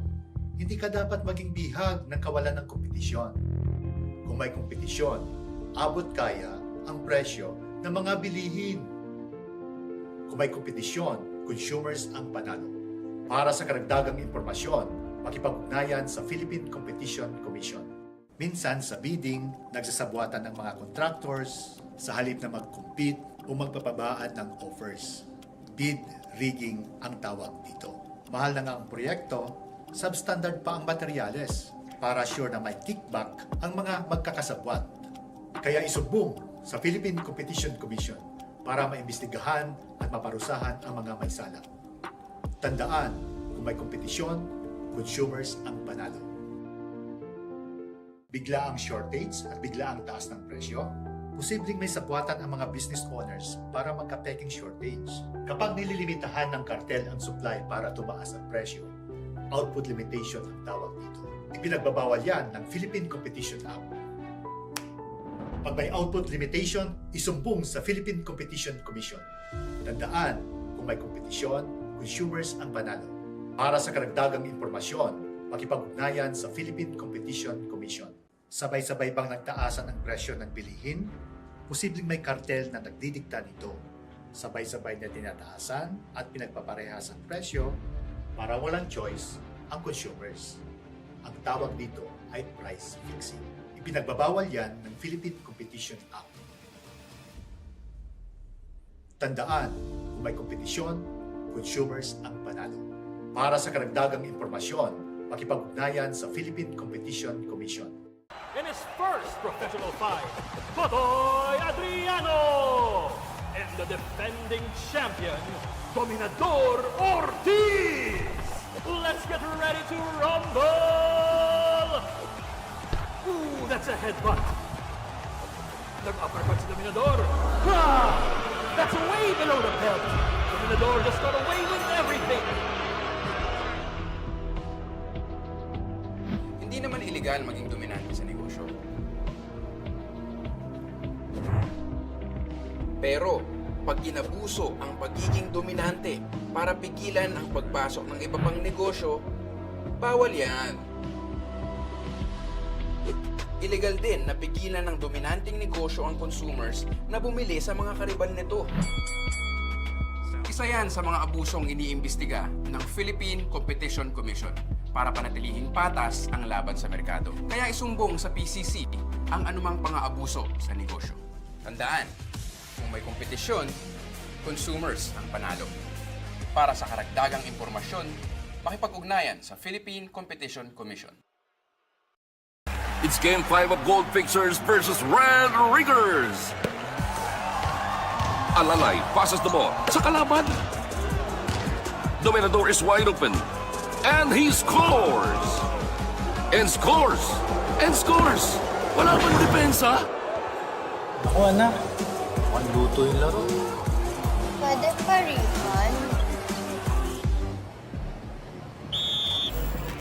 Hindi lang sa sports may luto. Minsan, ang mga negosyo bumubuo ng kartel, nagsasabwatan sa halip na mag-compete, nagdidikta sa presyo ng bilihin. Sinong dihado?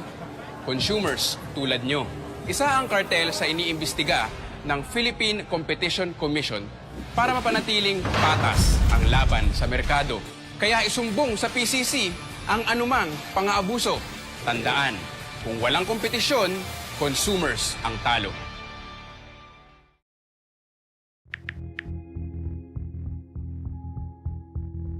Pare-parehas bang mataas ang presyo? Hindi ka dapat maging bihag ng kawalan ng kompetisyon.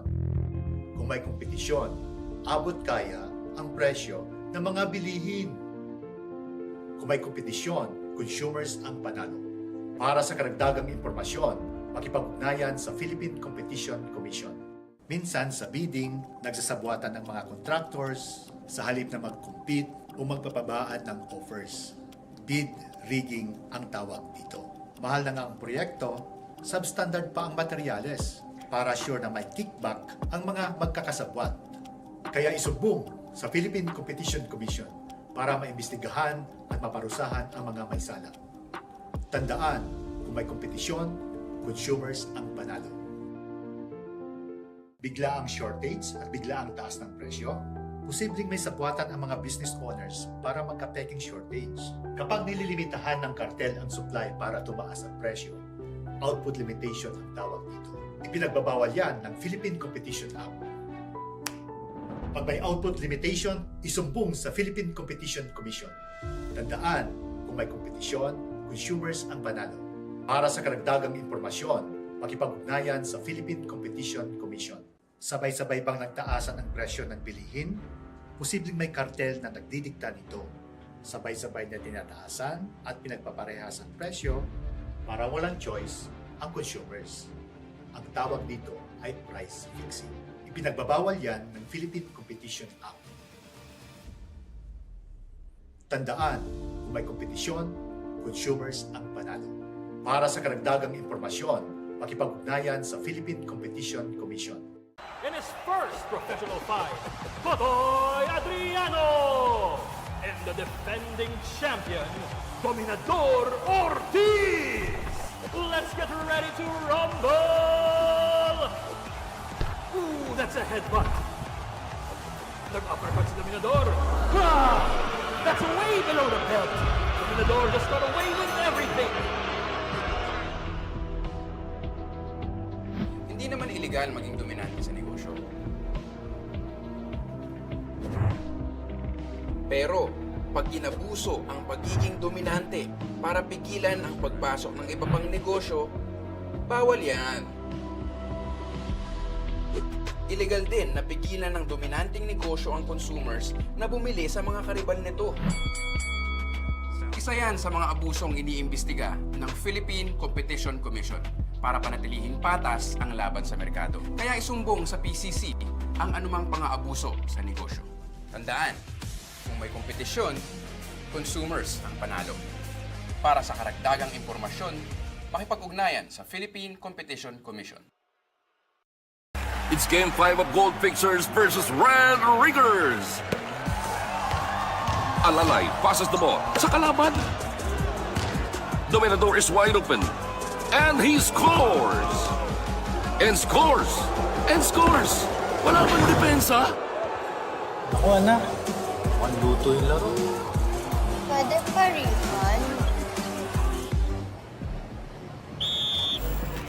Hindi lang sa sports may luto. Minsan, ang mga negosyo bumubuo ng kartel, nagsasabwatan sa halip na mag-compete, nagdidikta sa presyo ng bilihin. Sinong dihado? Consumers tulad nyo. Isa ang kartel sa iniimbestiga ng Philippine Competition Commission para mapanatiling patas ang laban sa merkado. Kaya isumbong sa PCC ang anumang pang-aabuso.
The music to catch everyone's attention yet again. Welcome back, everyone. Was that a much-deserved coffee break? Everyone feeling a little bit warmer now after the hot coffee or the tea? I certainly hope so. Oh my goodness, I hate to break it to everyone, but we are down to the last and final session. And to think we've been together since yesterday. Everyone, please come back in if you're still outside. I'll give you a few more minutes to walk back into our venue and head to your seat and do settle down so that we can continue on with our program. And while we are waiting, a little bit of a reminder. Let me give you the Slido code. That way, anytime during this last panel discussion, you have a question, there's a query that pops up, you can already send it over. Okay, so the Slido number again is 3596-204. One more time, that's 3596-204 over Slido for all of your questions for any of our panelists. This is still the 2025 Manila Forum and our fifth and last panel discussion. What are we going to talk about in this one? Well, fish is considered a staple commodity for most Filipinos, with each Filipino having a per capita consumption of about 35 kilograms per year. Now, since the Philippine population is expected to grow by 25 to 37% within the next 2 to 3 decades, this may lead to a deficit in fish supply, which will eventually result in not being able to meet the Filipinos' demand for fish. One way to solve the lack of supply of fish is through, of course, importation. Most Filipinos, though, buy their fish in wet markets as this is more affordable and accessible. Wet markets serve as the primary retail outlets for fish products, serving a pivotal role in the daily lives of the Filipino populace. Although these are regulated by authorities such as the Bureau of Fisheries and Aquatic Resources, which impose constraints for fish importation. Thus, institutional buyers like hotels and restaurants can import fish easier than wet market vendors. Analyzing the effects of an import ban on market competition necessitates a detailed examination of the competitive dynamics between imported and local fish within wet markets. Moderating session 4, or rather session 5, is Commissioner Ferdinand M. Negre of the Philippine Competition Commission. He already gestured. He needs to hear it from everyone. Let's make it a little bit louder, please. There you go. That is the support of the colleagues right there. Joining him on the panel are Rasul Butt of the Hong Kong Competition Commission. If we have the PCC, we have the HCC. Also joining the panel is Yusek Drusila Esther Bayate of the National Fisheries and Aquatic Resources Management Council. And a return to the stage, Yusek Asis Perez of the Department of Agriculture. This is the fifth panel discussion. You already know how this goes. Let's have a pre-discussion photo op.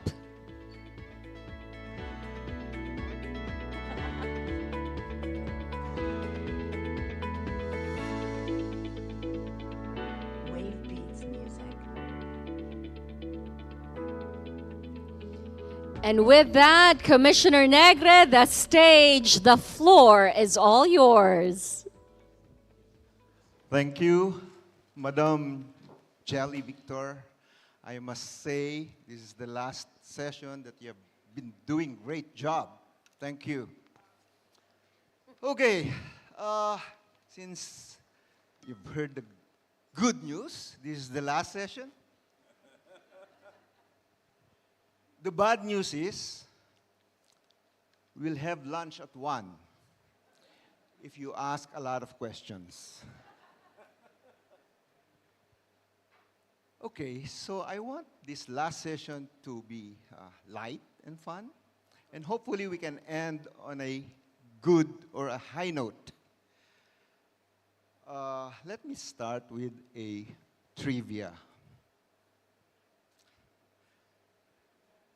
Okay, since yesterday morning, Professor Bill talked about chicken, and it didn't stop until this morning. We've been talking about chicken, chicken, chicken, eggs, broilers, chicks, and dressed chicken.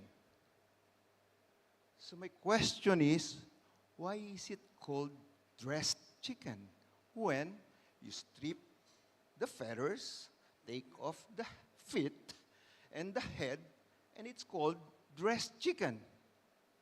Mike, maybe you have some thoughts on this?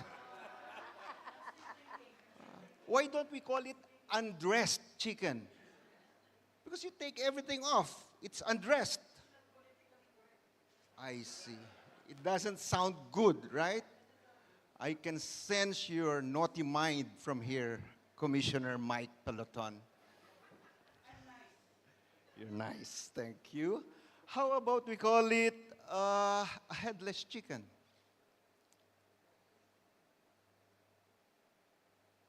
It doesn't sound nice as well. I can imagine a lawyer arguing in a competition case before the courts, like a headless chicken. Or perhaps an economist. So let's just call it dressed chicken. Chicken, chicken, chicken. Now we end with fish. A topic, sounds like a fishy topic to me. Okay, and this, Madam Jelly mentioned that this topic is about enhancing competition and access in the Philippine fish market.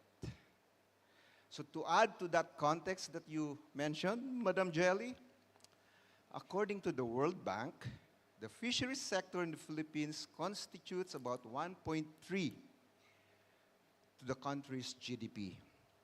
That translates to 4% of the Philippine workforce, meaning 1.6 million fisher folks. A lot of these jobs are in the small-scale subsistence fishing. You know, I've seen this myself. They catch fish, and then they sell a portion of that, keep the rest for their viand, and trade or sell the rest for rice. Subsistence fishing in the Philippines. They're probably poorer than the farmers. So that's our state. More importantly, fish is also a huge part of what people eat, as Ms. Jelly mentioned, with more than half of the Filipino households relying on fish for their protein. And that includes me and you. And I must add, Professor Bill, like you, I grew up in a farm. I grew up in a farm. Yes, that's true. Pun or no pun intended. Yes, that's true. Yeah. I grew up in a province where we have to raise some chickens, some pigs at the backyard, plant vegetables, some fruit trees. And yes, that is true, Mr. Commissioner Peloton. But unlike Professor Bill, I didn't ride on tractors. I rode on carabaos, and that's true. But this is not about me. This is about our esteemed panelist over here. So let me go back to the topic. And I'm sorry about that. Okay. I'm not going to introduce them as you have, their credentials over here. But let me start with my brother in the fraternity, Yusek Asis Perez, and you heard him say it. He's not an armchair farmer. He's an honest to goodness farmer. And I've seen that. When we were in law school, we went to law school together. I went to Chaong, Quezon, where he is based, and I've seen his rice fields and his farm. So, Yusek Asis, you may want to talk about the topic first, about fish. He's also, I believe he's got a fish pen also, and he's also a fisherman and a farmer. Yusek Asis, please.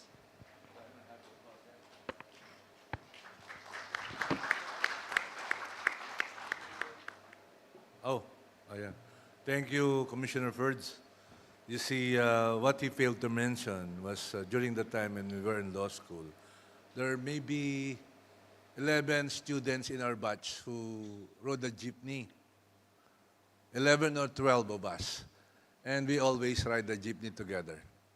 So only few people ride the jeepney in that school where we both came from. But we were riding the jeepney. But anyway, let me talk about enhancing competition and access in the Philippines fish market, because this is a topic assigned. But let me just tell you that, again, similar to the previous presentation you heard me, I'm here to advocate to enhance competition and access to the Philippine fish market. We have to develop the local industry very well. That's my view. Again, this is an advocacy piece, so pardon me for the overzealous advocacy that I have.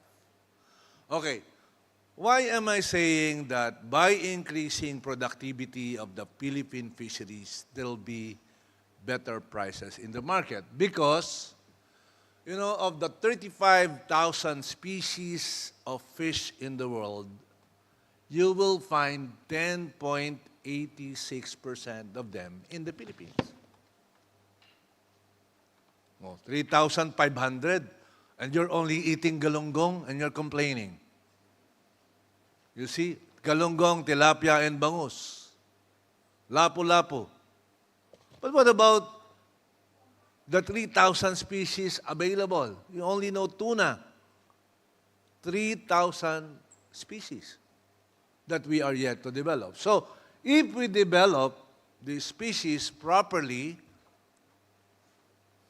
you will have better market prices because there will be a lot of competition in terms of taste, blah, blah, blah.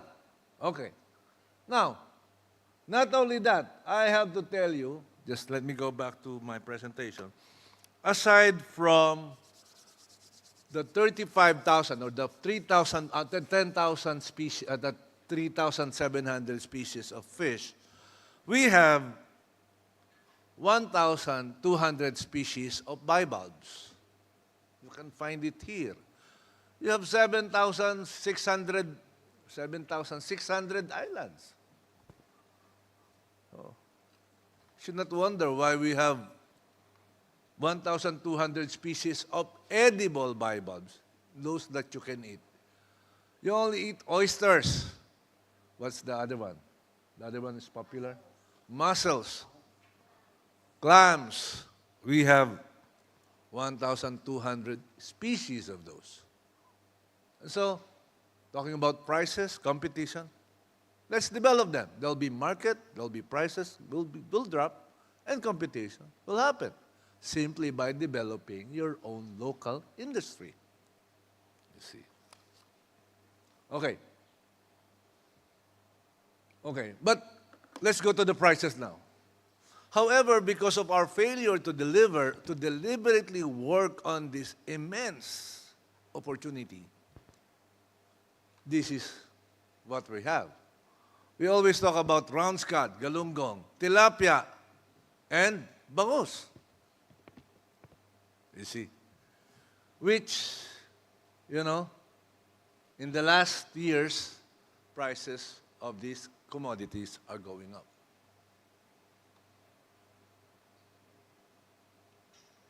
All right. This is the retail trend, no? So, your tilapia, which is blue, is now the poor man's fish, no longer galunggong. And why is this the poor man's fish?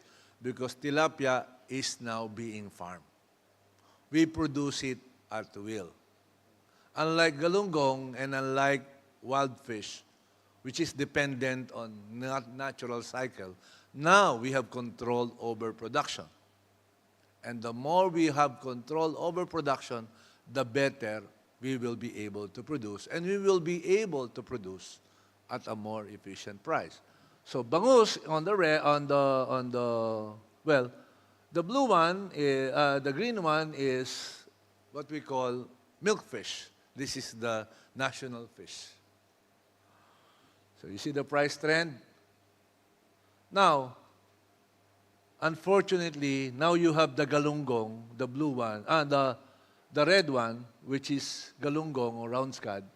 In the beginning, prices of galunggong and tilapia are the same. They are at par with each other. But as time goes by, the retail prices of galunggong went up. Why? Because being this is not farm, so your production is totally dependent on nature, and Filipinos, being lovers of galunggong, will naturally have high demand for galunggong. And since there's natural limitation on production, naturally prices or volume will remain, but demand increases. Because remember, we're now 117 million Filipinos who love galunggong. Moving further, if you look at prices of galunggong, now, galunggong is now more expensive than milkfish and tilapia. The round scad, the green one. So now, tilapia is the lowest priced fish, followed by bangus, but now galunggong is on top.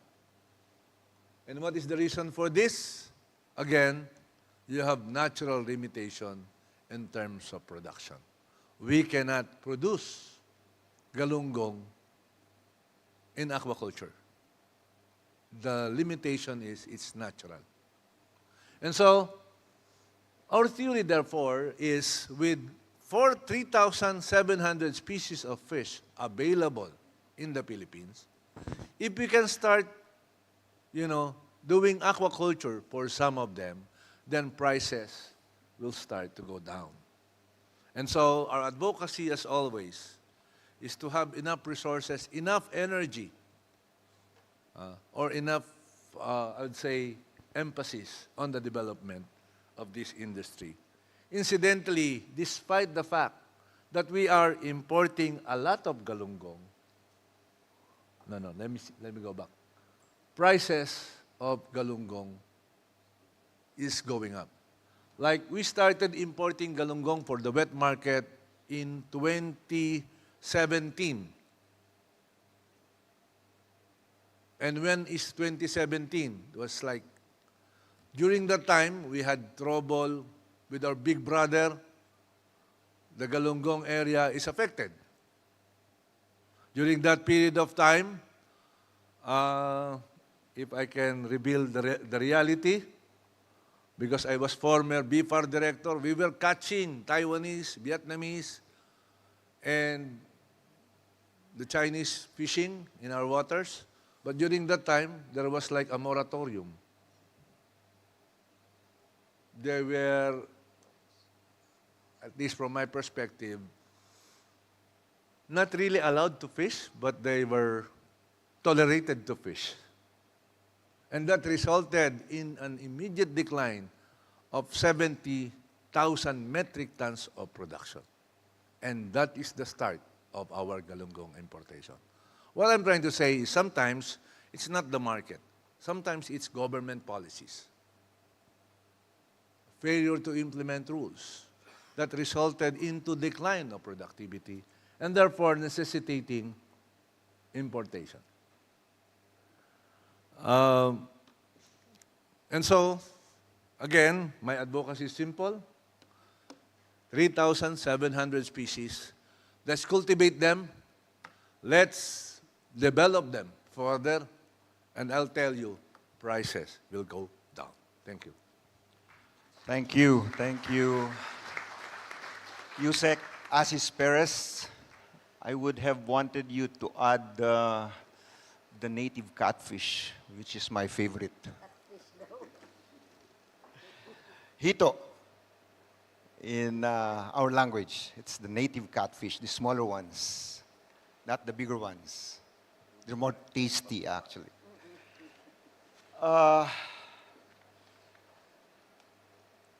Yusek, you know, we have two undersecretaries of the DA.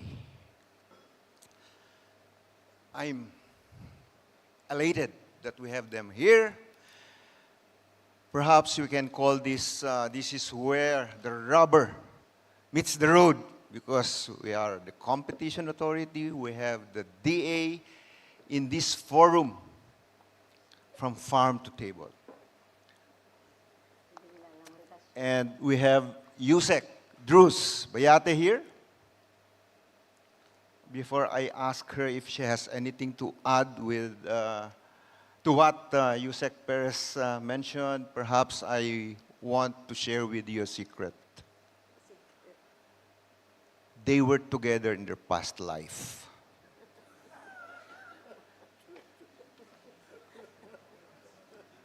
You naughty minds. Let me explain that. When Yusek Perez was the National Director of BFAR, Bureau of Fisheries and Aquatic Resources, Yusek Drews was the Assistant National Director of BFAR. So they worked together, that's what I meant. Mike Peloton, you're laughing again.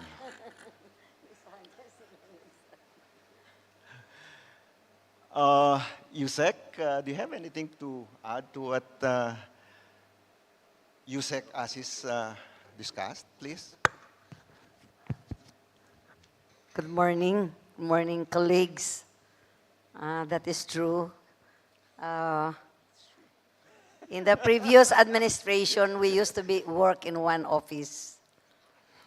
And after 6 years, there was a lull. We returned to DA, and I was in the fishery sector. He was at the DA policy. So I think that he has exhaustively shown you the game in the market. And all this because the source of our food, the source of the food, fish food of the Filipinos is first and foremost, traditionally, we rely on wild catch. And due to the, I say, deterioration of the resource, our wild catch, as in the global trend now, is decreasing because fishing has now reached unsustainable level. And because fishing is an industry that is resource-based, it's just like hunting. If we break the sustainable level, then gradually the fish catch will reduce. The next approach of jurisdictions and states was to farm fish, and that is aquaculture. And for a time, since 1970, aquaculture was able to supplement and provide for what is lacking, the decreasing catch from the wild. And now there are two sources of fish production from the capture fishery, which is the wild catch from the resource, and from aquaculture. However, in the case of the Philippines, we have this problem with our population. While other countries have the aging population, the Philippines is a vibrant population.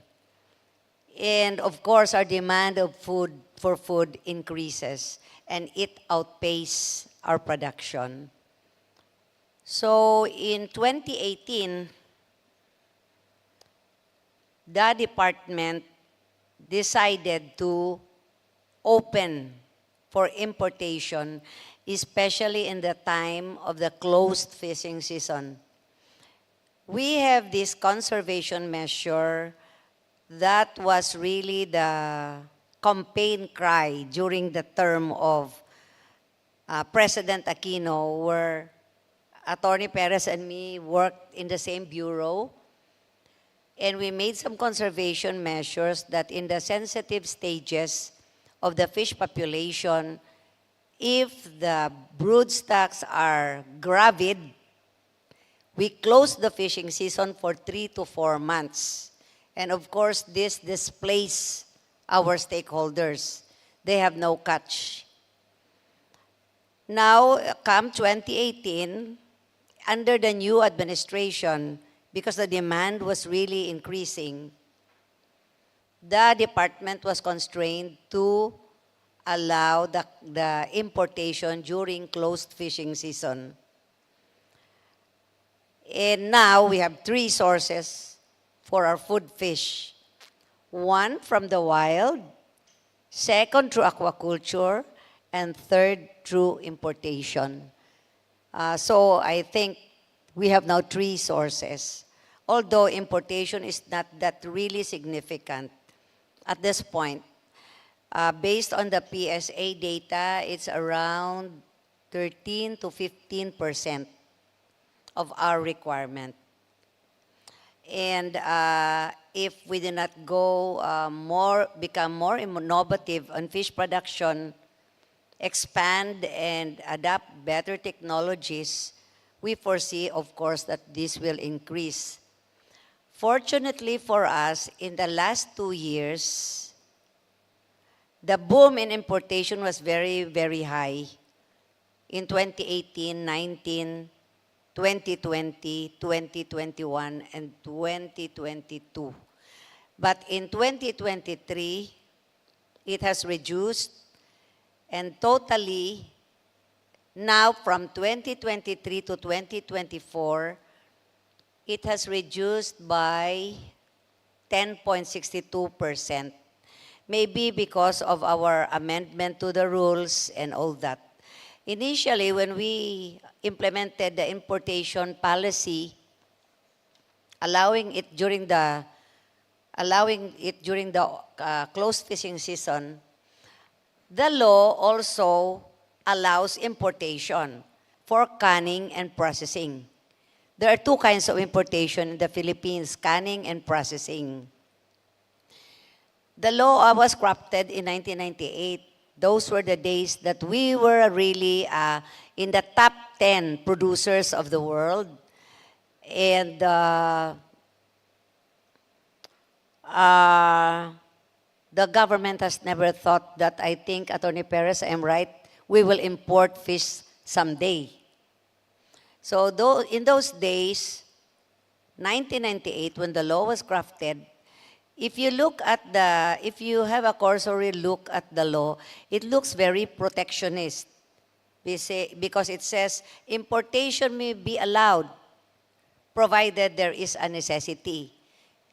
Because the context there, in 1998, we were really a significant net exporter of fish. But the law did not close the door. It says it may be allowed, provided there is a necessity. So meaning that the lawmakers also foresee that in the future, we may have a problem with the increasing demand for fish. So I think that is the context, and that is what I can add to the story of my former boss. Thank you. Thank you very much, Yusek Drews. That's enlightening. What happened? That's the question we want to answer. Perhaps we can find a good answer to that. What happened? Why are we now importing fish? Perhaps Yusek Perez mentioned that no, the other species are not being tapped. Before we proceed with the discussions from the DA perspective, perhaps we can get some perspective from another jurisdiction, and that's from the Hong Kong Competition Commission. We have with us the CEO of the Hong Kong Competition Commission, Attorney Rasul Butt. Please.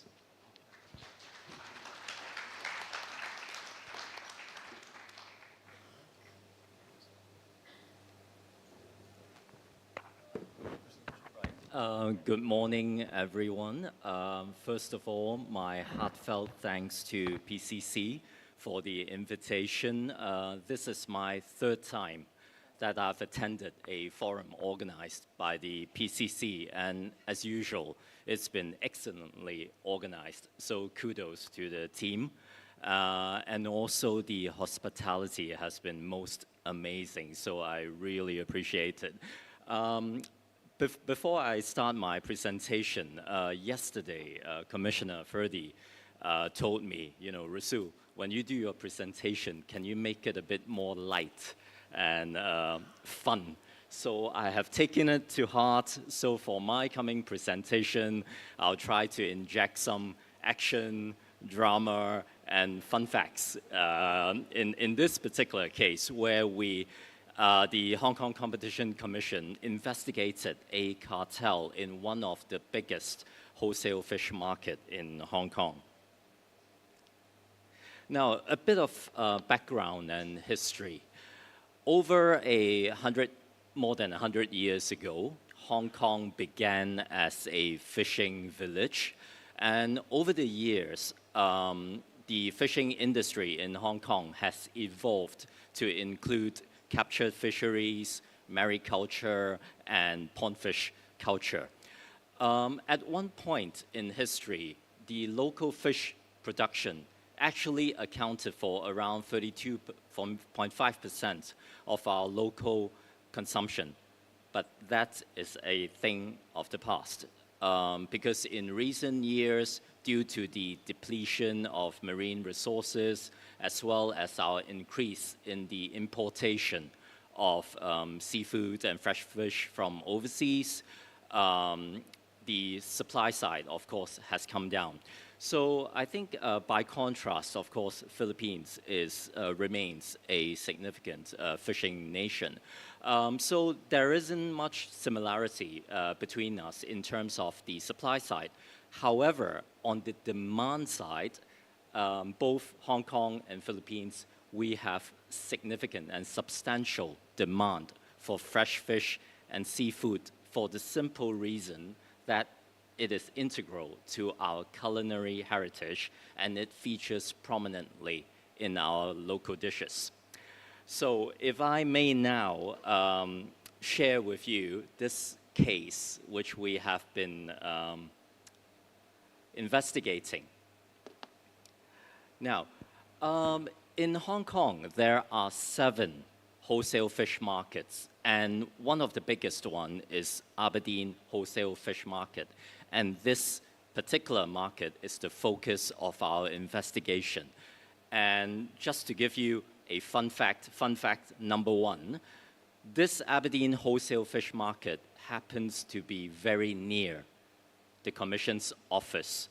So the fact that there is anti-competitive behavior, which is suspected to be happening in this particular market means anti-competitive conduct is literally happening under our noses. So it's not particularly good for us. Now, what happened was about 3 years ago, the Commission received a complaint from someone who is operating in this wholesale market.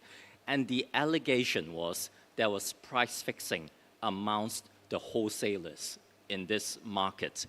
And apart from this price fixing aspect of the complaint, which definitely comes under the jurisdiction of the Competition Commission, there was also allegation that there were crime syndicate involvement in this particular market. And the use of criminal tactics may have facilitated these anti-competitive conduct. So given the fact that fish and seafood is so important to Hong Kong, it literally affects the livelihood of people. As far as the Competition Commission is concerned, we need to step up our investigation and seriously look into this. Now, are we the only law enforcement agency which is interested in this wholesale market? Not really. As it happened, there were other government departments and law enforcement agency for different reasons who are also interested in this market. And altogether, we have carried out 3 enforcement operations.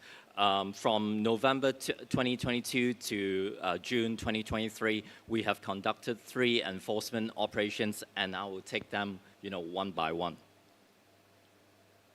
Now, the first operation, it was, I think this diagram is very good because as you can see the police department at the very center of it. This particular operation was spearheaded by our local police department because at that time, the Commission had only received 1 complaint from someone. And the complaint which we received did not provide us with enough information and evidence for us to form a reasonable cause to suspect that there is a contravention of the competition ordinance. And that applies to all competition agencies, because in order for you to escalate a complaint to investigation, you need to pass a legal threshold. And in our case, we need to pass the reasonable cause to suspect threshold. But at that time when we received the complaint, we did not have enough information. But it was fortuitous that so many government departments and another law enforcement agency was interested in this case. So we were invited by the police department asking us, do you want to join in a joint anti-crime operation at the market? So of course, we said yes to it. But the tricky part during that time was, because we haven't reached our reasonable cause to suspect threshold, we could not use our compulsory power. Our compulsory power being we are able to compel parties to provide us with information, documents, we can conduct dawn raid. At that time, we did not have that. So what happened was, we joined the police, we went to the site, and we did a questionnaire. We talked to the wholesalers at the market, and it was a voluntary questionnaire. At that moment, we were not overly optimistic, because if you put it, this is voluntary, a lot of people may not want to talk to us. But it taught us a lesson. As a law enforcement agency, you should give things a try. Don't self-defeat yourself. As it happened, we did the questionnaire. We managed to talk to about 40 wholesalers who were operating at the market, and we managed to get some very useful information and intelligence from them. And in fact, the information and intelligence which we managed to gain from this anti-crime operation spearheaded by the police helped us cross our legal threshold. So from that point onwards, we have reasonable cause to suspect, and we escalated the case to investigation stage, and we could use our compulsory power. Now, Project White Whale.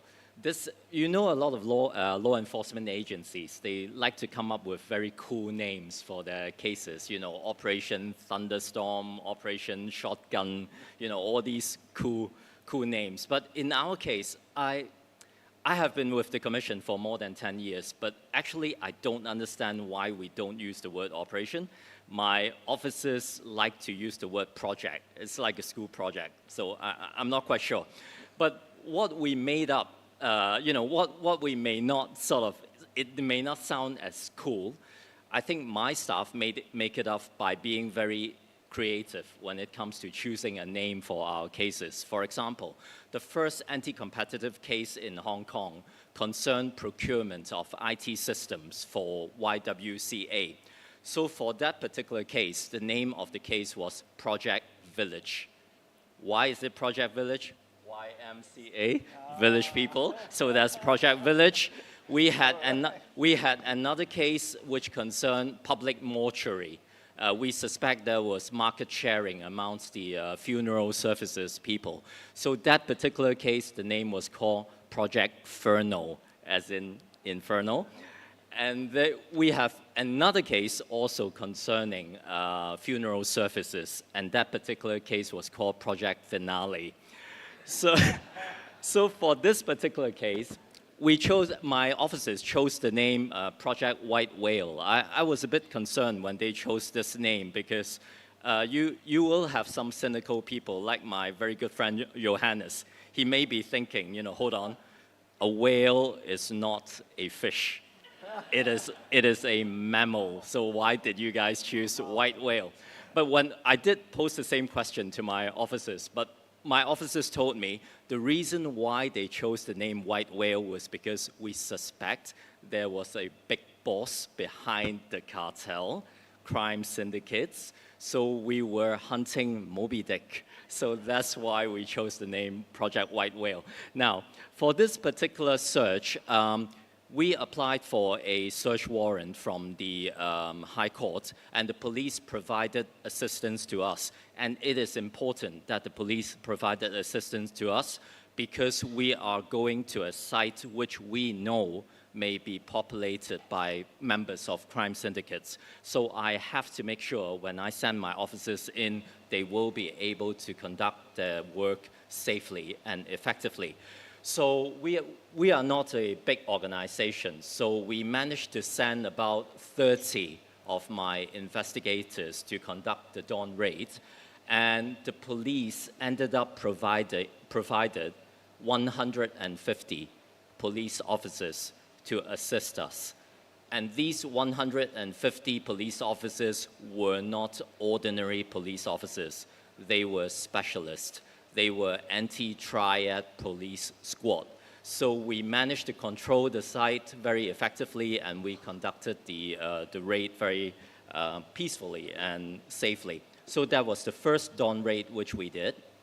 And then after we did the first dawn raid, we managed to gather a lot of information because we took the mobile phones, servers, from these companies, and therein we found some very useful evidence, and that helped us expand the scope of our investigation. And we did a second raid on the market again, and this time we also raided 2 offices, which previously, when we did the first raid, we did not know anything about. So we managed to expand the scope, and we did the raid. And in this particular raid, we also forced entry in certain premises because we couldn't get entry. They were not willing to let us in. So that's the basically that's the raids, the enforcement actions which we have taken so far. I need to stress that this particular case we are still investigating. So the commission is not drawing any conclusion yet. But in investigating this case, I think there are 3 things which I may want to share with everyone in terms of observation. Now, for a lot of competition agencies, your competition law is cross-sector. So you will be expected to investigate different sectors. We have no expertise in the fish industry. So when we go in, the trade terms, the practices, the jargons, these are things which are alien to us. It is very important for my officers to be very patient because there is a lot for them to unpick, but these are not things which they can unpick on their own. They need to collaborate with the relevant government departments and sector regulators because they are the ones who will be able to guide us. Because if you talk about, if you think you can, okay, I can just talk to the wholesalers and they will give us a lot of information, a lot of them are not willing to talk to us. Either they may be part of the cartel or they are trading partners of these cartelists. They don't want to offend their trading partners. And also, the fact that there may be crime syndicates involved in the matter, that further complicate things. Now, lastly, the last observation I would like to make is the fishing industry. Of course, there are many layers. You have the fishermen, fish farms, you have the wholesalers, suppliers, wholesalers, retailers.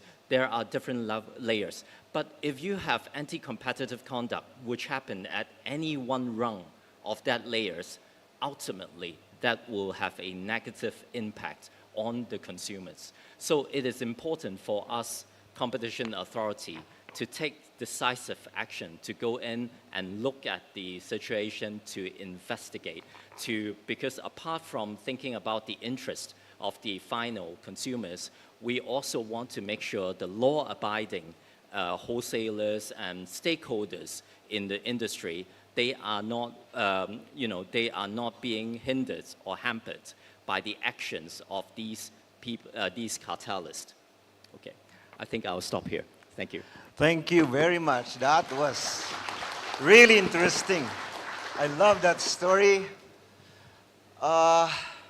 Good thing we have our judges over there. Perhaps the next time our enforcement office will apply for a dawn raid inspection order, it will be easier.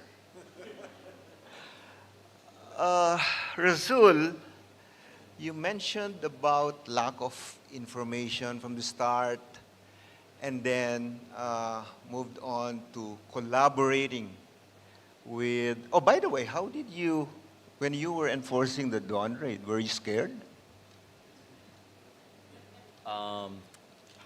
Now, that's why it's very important to have good partners and strong partners. And in this particular case, because we are dealing with crime syndicates, and also we know for a fact that the police are interested in what's happening in the market. So that's why we joined force with the police and we managed to conduct all our dawn raids very safely and effectively.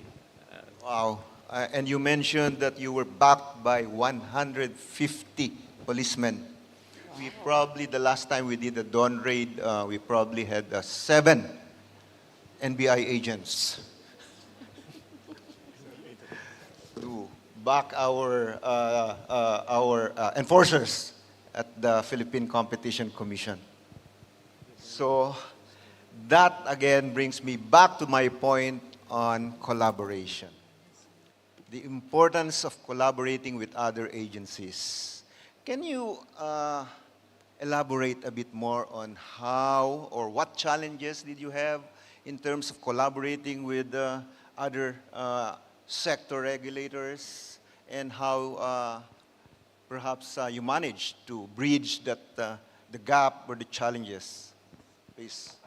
Thank you. I think in terms of cooperating with sector regulators, we believe this is essential in, for our investigation in different sectors. I think in the early days of our commission, we do sense some resistance from sector regulators because in terms of history, we just started out, we are a new kid on the block, and a lot of sector regulators, they will feel maybe they are on top of everything already. So why are you coming in? If there is anything which is untoward happening in a particular sector, the sector regulator will deal with it. So it did take us some time to engage with our sector regulators because we do have jurisdiction over competition matters. And more importantly, I think for sector regulators, they are all well-meaning, and of course, they have their own public policy that they need to implement. But they may not, especially the frontline staff of these sector regulators, they may not realize there are anti-competitive conduct that is happening in their particular industry.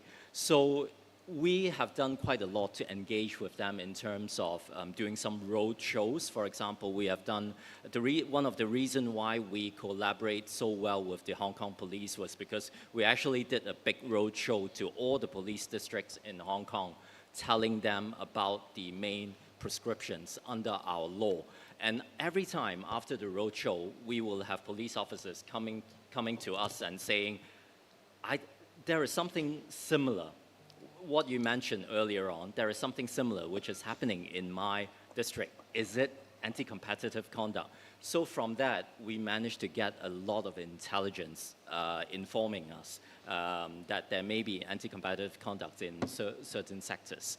So I think collaborating with sector regulators who know the lingo, who know the trade practices in each sector, that is essential, because relying on our own, it will be very difficult for us to crack these sector-specific cases. So that gives us the importance of sharing of information, data sharing. And that brings me to our colleagues at the Department of Agriculture. What do you think of a collaboration between PCC and DA? You mentioned in the earlier session, Yusek Asis, that pricing is not in your mandate. Yeah. Perhaps, just perhaps, PCC could help in that aspect. But we need information. As Russell mentioned, we don't know the lingo, the language of fish or other agricultural products for that matter. Would like to ask you, either of you, USEX, what are your thoughts on collaboration? Please, please. Actually, that is what we're trying to explain to policymakers, that many of the functions that they expect us to do actually does not, squarely pertain to us, like prices, for instance, or non-competitive behavior, for instance. And so we welcome the opportunity to work with the appropriate agencies in charge of these specialized matters, like the commission, for instance. Because we, in the case of rice, for instance, and then, this is not fish, but this is a similar story. We are very clear that if we reduce tariff at 6 pesos, we should see a corresponding decrease of 6 pesos or a portion of that in the marketplace, you see. But it didn't happen. But as to how we can investigate that one, that's not part of our mandate. But we are certainly open, or we welcome the idea of sharing all of this information to the regulators and the ones that we have. That's why we are also hoping that we'll be given back some of our regulatory powers in terms of identifying them, because rice is fully liberalized in the country. We don't even have the list of those who are trading rice, and that's also difficult for us. But that's why we want to get some of these functions again, so that the regulators can also be given those information that we lack at the moment. And so that's the area where we are. But as to the openness of the department in sharing information, it is something that we like to do. We very much welcome that opportunity to share the information that will, enable the appropriate regulators to see these aspects that we are not within our expertise. Wow, I love hearing that from what I heard before, we have the PCCC has difficulty getting information from DA, but that's hearsay. That's not hard evidence. That's hearsay. I hope that's not true, but now we heard it from USEC that they're open to sharing information. That reminds me that we do have an existing MOA on data sharing, and perhaps learning the lingo. Perhaps we can update that MOA. Perhaps we can, that reminds me about what Professor Bill mentioned the other day. Perhaps we can add a provision on secondment so that our personnel will learn the lingo of the DA, and at the same time, your personnel coming to PCC will learn the lingo of competition, law, and policy. So something we can discuss in the future, soon. Thank you. USEC Drews, there was a question earlier in the earlier session on competitive impact assessment. That question should have been asked in this session, not in the earlier session, because we did, PCC did conduct a CIA on wet markets, specifically on the importation of salmon and I think pompano. And we consulted the office of USEC Drews and BIFAR, the officers of BIFAR in that project. Can you share with us our collaboration on that project, USEC Drews? I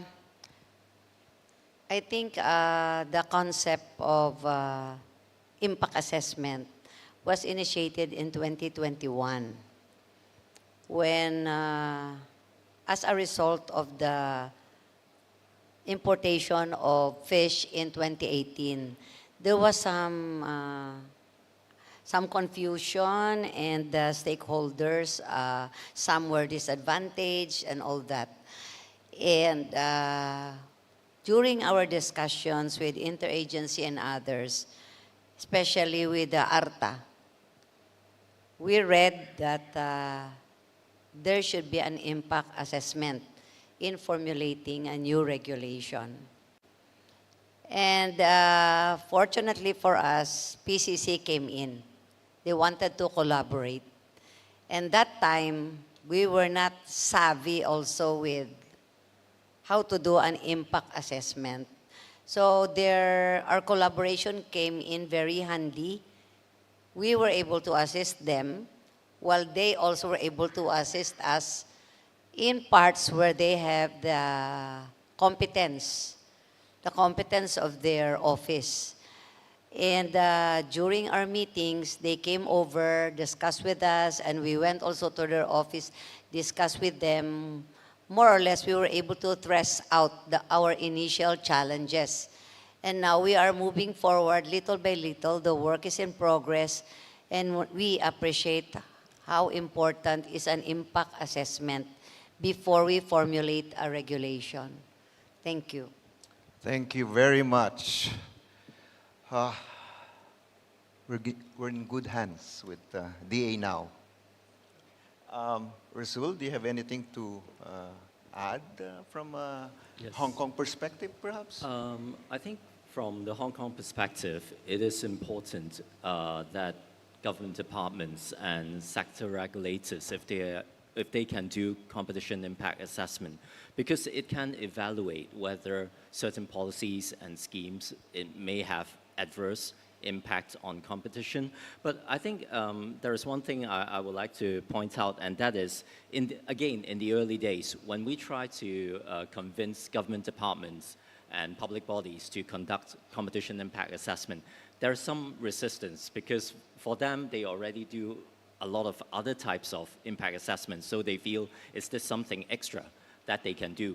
And also, they may have the impression that by asking them to do competition impact assessment, the competition authority is trying to impose something on them.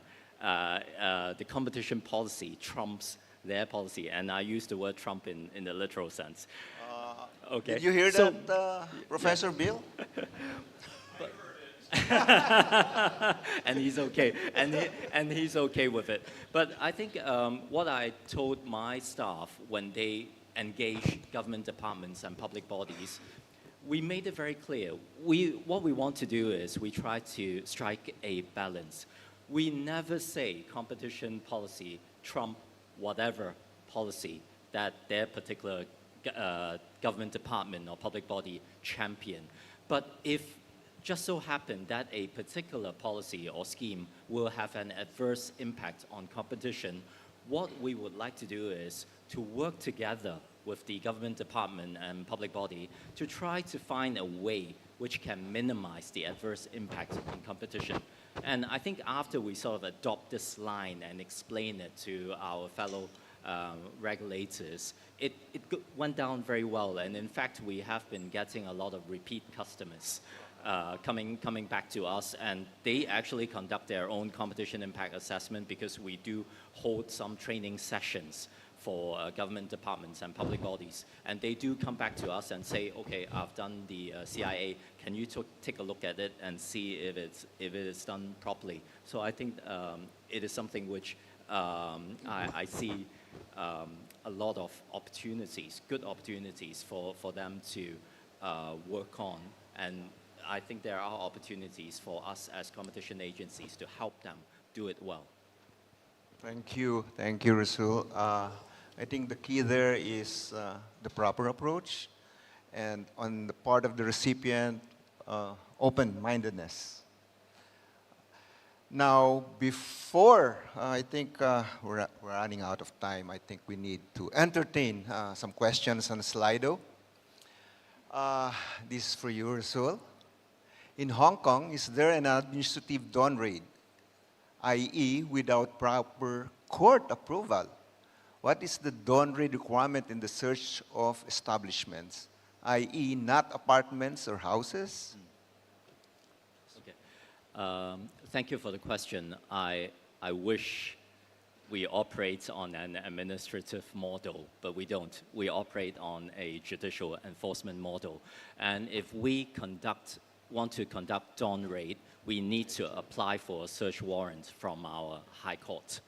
And we need to show to the High Court that we have reasonable cause to suspect that certain documents, information are on site. So there are strict requirements. It is not something that we can sort of go about doing it. That's why, if you remember, when I talked about the first operation whereby we joined the police in their operation, we could not exercise our compulsory power because at that time we haven't met our legal threshold. It's only after we have met our legal threshold of having reasonable cause to suspect that there is a contravention of the competition ordinance that we can start to use our compulsory power. But in the case of dawn raid, we must apply to the High Court for the court warrant. Thank you, Rasul, and thank you, Judge Ricalde, for that question. We do have a similar system in the Philippines. We have to go to the court for an inspection order. Do we have other questions? Okay.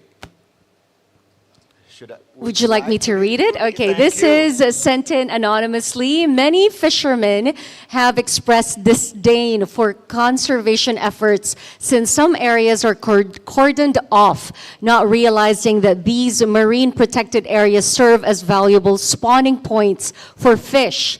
How does the DA raise awareness about the importance of MPAs when it comes to sustainable fishing methods? Right up your alley. Yusek Drews? Okay, how does the DA raise awareness about the importance of MPAs when it comes to sustainable fishing methods? There is some jurisdictional issue here because MPAs are under the jurisdiction of the DENR. and the local government. And there are also local, within the jurisdiction of the local governments, marine fish sanctuaries that are created by local ordinance. Well, we experienced this. I think in the case of marine fish sanctuaries, the fisher folk and the stakeholders are very aware of this.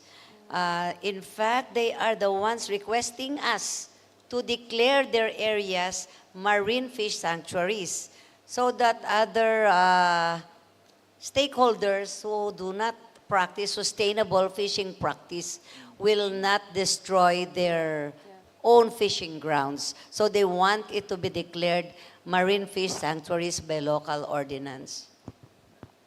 Can you add? Yusek Asis? Well, conservation measures are intended to increase productivity on the long run. And the good thing about fish, particularly for those that Drews and I started the conservation effort in 2011, we declared 3 areas or 4 areas as conservation areas. Close season, we call it.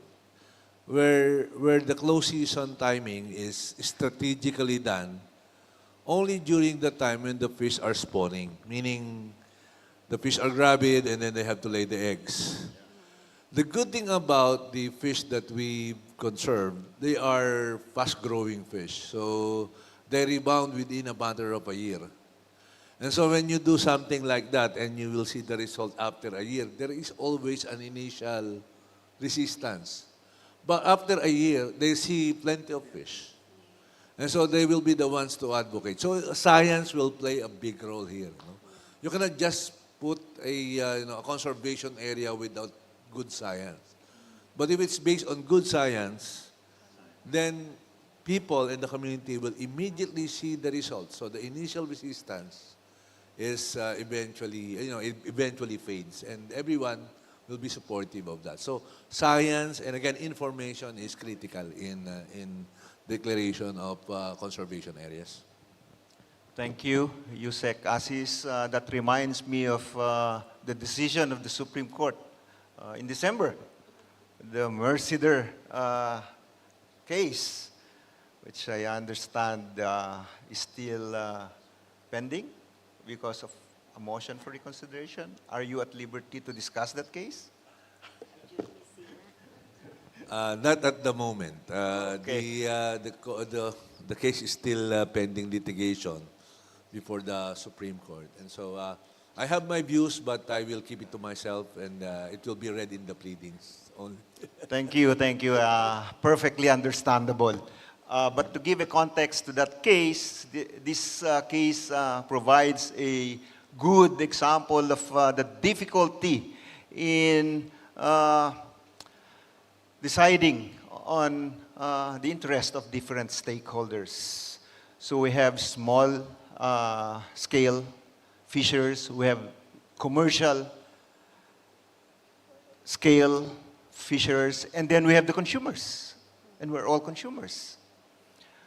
Which side are you on? Or how do you draw the balance among those different interests? Very difficult for everyone, the policymakers, the decision makers, especially in the courts. Those are the difficulties and challenges that we face. Do we have more questions? Yes, Ms. one Jenny? last question. So also anonymous, for Rasul, Mr. Butt, would you say fish and other perishable live catch products are prone to anti-competitive behavior by cartels? What measures can be adopted to preempt the exploitation of these products' perishability and ensure competition in this sector? I think what I can say is at this moment, we don't have enough information to indicate that perishable are particularly prone to anti-competitive behavior in Hong Kong. I mean, in the case of Hong Kong, there are certain sectors which we think are particularly prone to anti-competitive conduct. And for example, just to give an example, it's in the building maintenance sector. This is one sector which we in Hong Kong feel has been particularly prone to anti-competitive conduct. So I think if that can answer your question. But at this moment in time, we don't have any information or evidence that particularly point to the fact that perishables in Hong Kong are particularly prone to anti-competitive behavior. Thank you. Thank you, Rasul. Just a note on that, from my layman's perspective, I think prawns would be more perishable than tilapia, and tilapia would be more perishable than live, than a catfish that I mentioned. So those are the factors that come into collusion practices, perhaps. I think... Yes, so we do have one more question. Okay. This just in. How does the PCC resolve an issue of an anti-competitive conduct when such conduct resulted from complying with another government agency's regulation which has the effect of promoting anti-competitive conduct? Interesting question. Who would like to take this on? We actually have a pending case on that, so I will invoke the sub judice rule on that. There's a municipal ordinance mandating the fixing of pricing of a certain service. So I will hold my peace on that. Thank you. Thank you very much. Whoever sent that question in, I guess you just wanted to hear how they were going to address the question. We're just finding out if there's still another question that came in. Yes, I am getting the signal there is one more. Has storage and refrigeration contributed to anti-competitive consequences regarding fish distribution rather? If so, how? Yusakasis? I will not go for not refrigeration because the fish will spoil. It's we have to be honest that the reason why prices are up is because a lot of our produce are wasted. And so if you have products, if you're able to store the products, then you save the shelf life. And therefore, you save a lot of products from being spoiled. And that will result into efficiency. On the other hand, if you can import bulk products that are frozen, that's why this is what I'm saying. If you are import dependent, then obviously you do not import small volumes. You import only big volumes, hundreds of tons. Nobody can import hundreds of tons or 200 of tons other than few individuals. There is where there is a possibility of anti-competitive behavior. But if refrigeration is done to save or to save products from being spoiled at the local level, which is not too much, then I don't see that happening. Well, I think that's the difference. So economies of scale playing a factor. And I remember Professor Bill was asking about public investments. Perhaps in the other sectors, in the farming sector, I also remember a news report on the DA putting up warehouses and cold storage. Perhaps that could be a part of the public investment that Professor Bill mentioned. Just to elaborate on that, for instance, in the case of onions, there are times in the Philippines that when onion prices are so high, 4 times, when during harvest season it's very low. And many of the onions get spoiled. So we need to refrigerate the onions. That way, we're able to maintain stable prices. And that's what we're looking for. But as contrasted to, say, if you kill the local producers, you don't have many producers. Now you will be at the mercy of maybe 4 or 5 big ones importing everything. Then the possibility exists. You see, I'm not saying that they're doing it, but if you're talking about possibilities, it's more possible.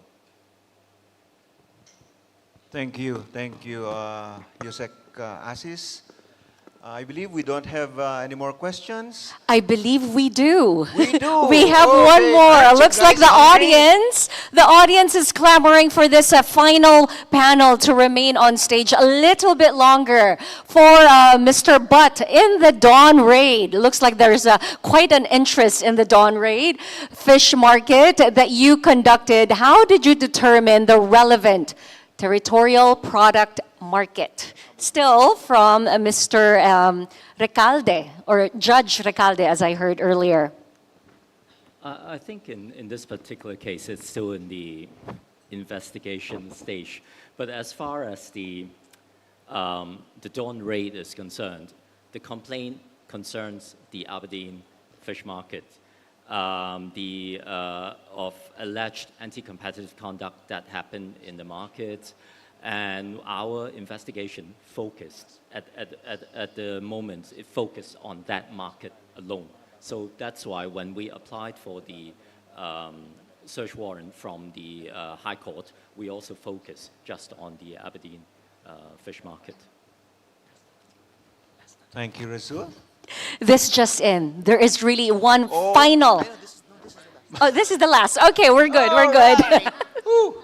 Speaking of ending this lively discussion on a high note, one word for me: collaboration, cooperation among agencies. And really, I thank you, Yusek Asis, Yusek Drews, and Rasul for this lively discussion. Thank you very much for your questions as well. Thank you very much. Can we have an even louder applause, please, for our final panel?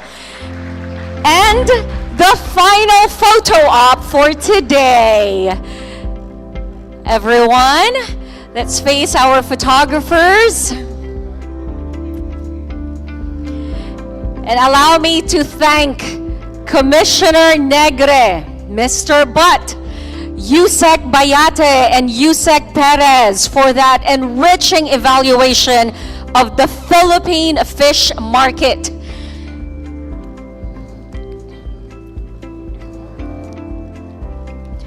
You know, during their presentation, I couldn't help but reminisce on my most recent trip to my hometown of Zamboanga City.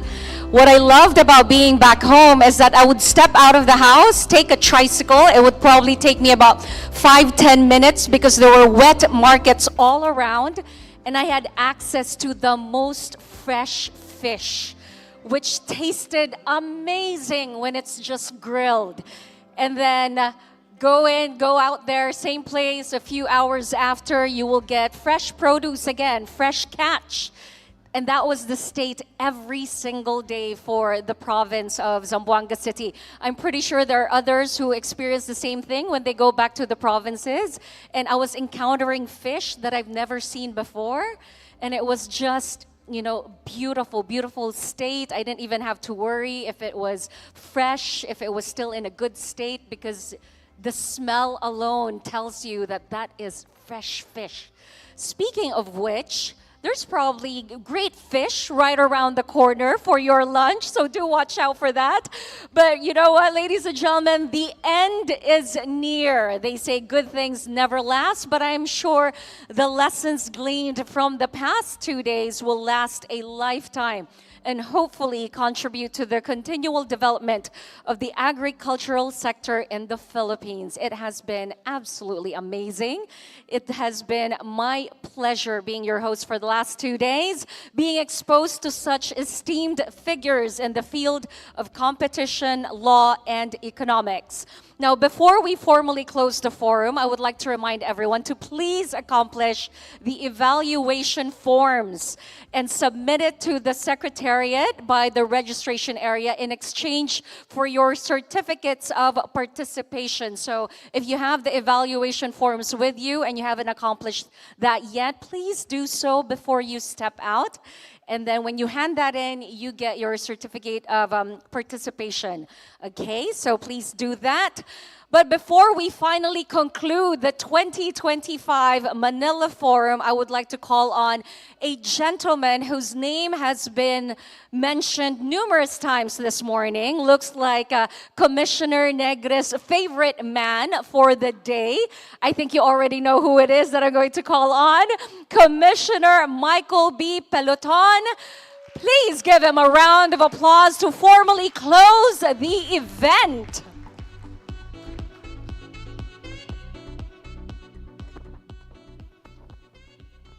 Any motion to dispense with the closing remarks? No? Okay. Good afternoon. Allow me to acknowledge the presence of a good friend, former colleague, Commissioner Johannes Benjamin Bernabe. Good afternoon, sir. Welcome back. As we approach the conclusion of the 2025 Manila Forum, I stand before you with a profound sense of gratitude and accomplishment. It has been a remarkable gathering of minds from across the globe, sharing experiences, insights, and strategies for strengthening the role of competition in agricultural development. Allow me to begin by expressing my heartfelt appreciation to our keynote speaker, Professor William E. Kovacic, although he told me earlier to call him Bill. As he set the tone for our discussion and reminded us all of the power of collaboration. As Professor Bill pointed out, no competition agency can succeed on its own, highlighting the critical role of cooperation among various stakeholders in the agricultural sector. This collaborative approach is key to developing data-driven policies that benefit consumers, while ensuring public interventions align with competition strategies and avoid harming market dynamics. Over the course of this event, we have been privileged to hear from a diverse array of speakers who have shared invaluable insights into the role of competition in agricultural markets. The first session highlighted the importance of striking a balance between globalization and policy interventions that support sustainable agricultural practices. We have learned that while globalization opens new markets and opportunities for farmers, it also presents significant challenges that must be addressed through effective policy coordination and competition enforcement. The next panel discussion focused on the tools and mechanisms used by competition authorities to detect and address anti-competitive practices in agricultural markets. Through compelling examples and experiences from Singapore, Japan, and Malaysia, we saw how competition authorities play an essential role in maintaining market integrity and protecting consumers from unfair practices. From investigating cartels to conducting market studies, these efforts help ensure that agricultural markets remain transparent and efficient, ultimately benefiting both consumers and producers. The third session highlighted the need for stronger merger reviews, increased international cooperation, and a balanced approach that considers competition, food security, and support for small producers. These elements are essential to ensure that agricultural markets remain competitive and resilient, particularly in the face of global challenges such as climate change and economic shocks. Earlier, we heard from our very own agriculture department how crucial livestock and poultry are in the lives of our fellow Filipinos. We also learned about the role that public investment plays in the overall efficiency of the agricultural sector, enabling our farmers to be even more competitive in the market, resulting in the betterment of producer and consumer welfare. Competition officials from Australia and Kenya also shed light on the significant impact of non-tariff measures in the market dynamics of these sectors. In the final panel section, led by moderator, no other than our very own Commissioner, Ferdinand Negre, we delved in the challenges facing the fishery sector, particularly in the Philippines and Hong Kong. The demand for fresh seafood remains high, yet local production is declining, and market competition is increasing. This session emphasized the importance of robust enforcement, strategic policy interventions, and cooperation between various stakeholders to create a more competitive fisheries market. As we leave this venue today, after eating our lunch, I hope we take with us the knowledge that the role of competition in agricultural development is multifaceted.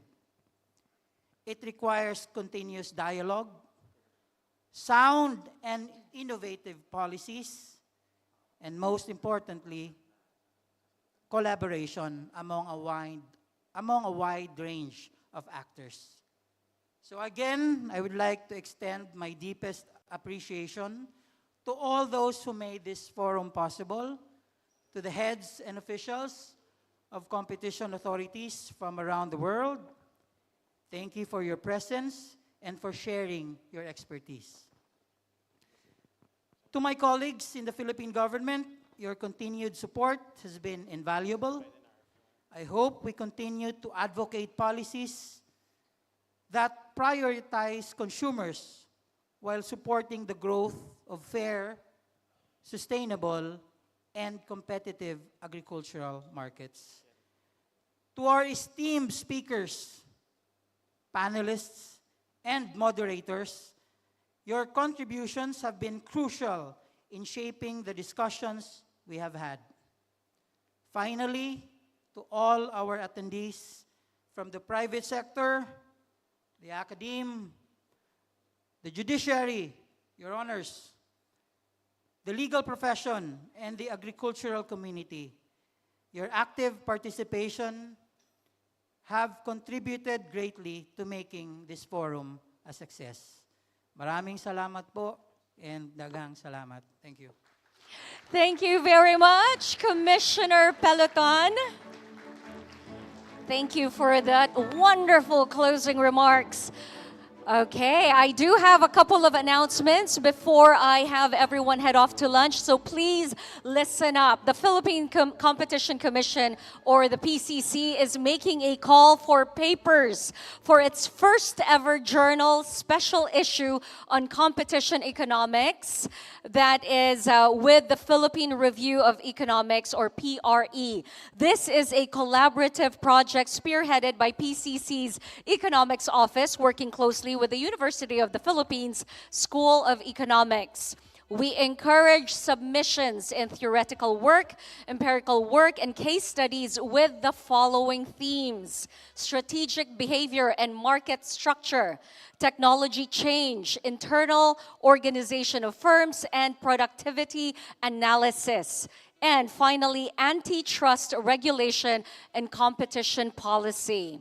So this PRE special issue on competition economics is slated to be published in June 2026, in time for the PCC's 10th anniversary, all right? So you have enough time, at least you already know about it. Submitted manuscripts for consideration in this issue will go through the journal's review process.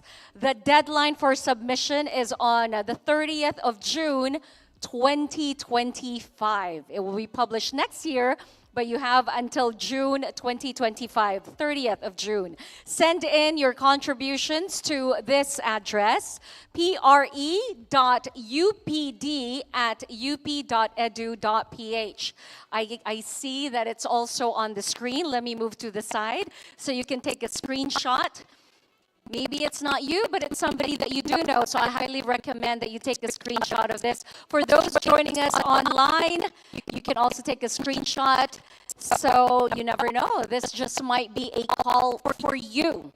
Okay, all good. The address is right there. For questions or concerns, you may get in touch with the PCC International Affairs Division at international@phcc.gov.ph. All right. One more announcement. Help PCC improve the conduct of its activities by scanning the QR code and filling up the online activity feedback form. Once again, please scan the QR code. Again, let me move to the side so I'm not blocking the way. So I'm also not photobombing if you're taking photos. All right, all good? Aside from scanning the QR code, please accomplish that. It will not help if you just scan the QR code. Okay, that's the online activity feedback form. To our participants, you can get your certificates of participation at the registration table upon exiting the venue. For PCC participants, we will be distributing your certificates at the office. But before we finally and officially close our event, I would like to draw everyone's attention to the screen right now. And let's take a look and reminisce on what the last 2 days have been like for the 2025 Manila Forum. Please watch this. My great honor to welcome you all to the 2025 Manila Forum. As you heard, this is the 6th such conference organized by the PCC. We went on hiatus the last 2 years, but we're back.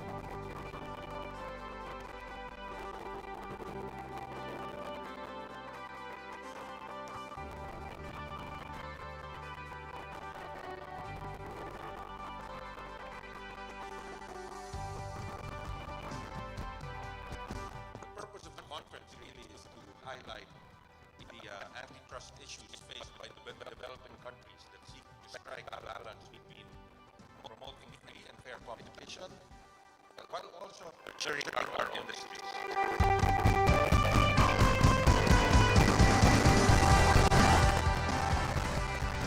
The 2025 Manila Forum is the culmination of months of planning, the cooperation of our distinguished speakers and panelists who will be joining us in lending their expert insights regarding the role of competition in agricultural development.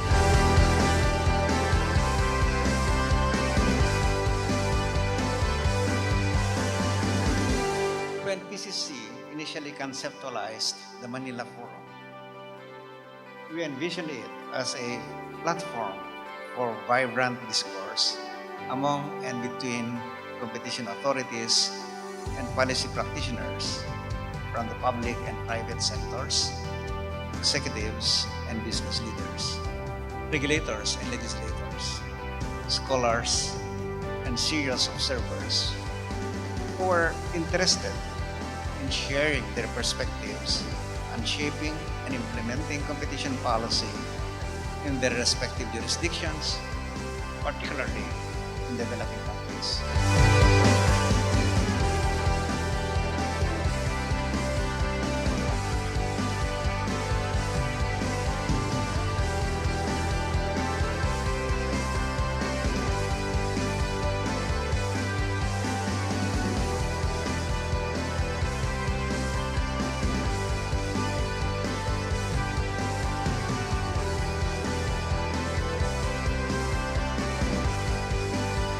May the 2025 Manila Forum serve as a springboard for deeper, more meaningful collaborations between the PCC and the local agricultural sector as we seek to build a better future for every Filipino farmer and consumer.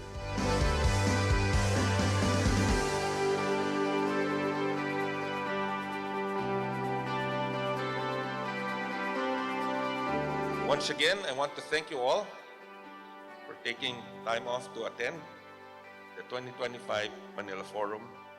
I look forward to learning from you all and building stronger relationships with each of you. I now formally launch the 2025 Manila Forum. Thank you, good morning, and mabuhay po kayong lahat. Thank you.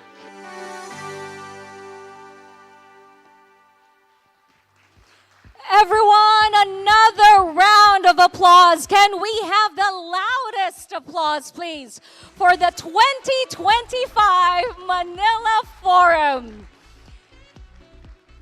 And if you still have the energy, which I'm sure you do, again, an even louder applause for the Philippine Competition Commission. This has been an absolutely great audience. Thank you very much for your energy. Thank you as well to all of our speakers, panelists, moderators, to all of you for being present here this morning, the last 2 days.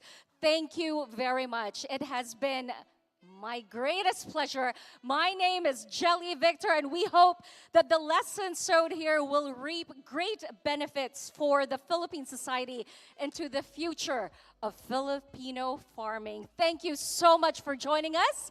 Lunch will be served over at the campus resto. We will have ushers leading you there. And with that, ladies and gentlemen, have a wonderful day. Thank you.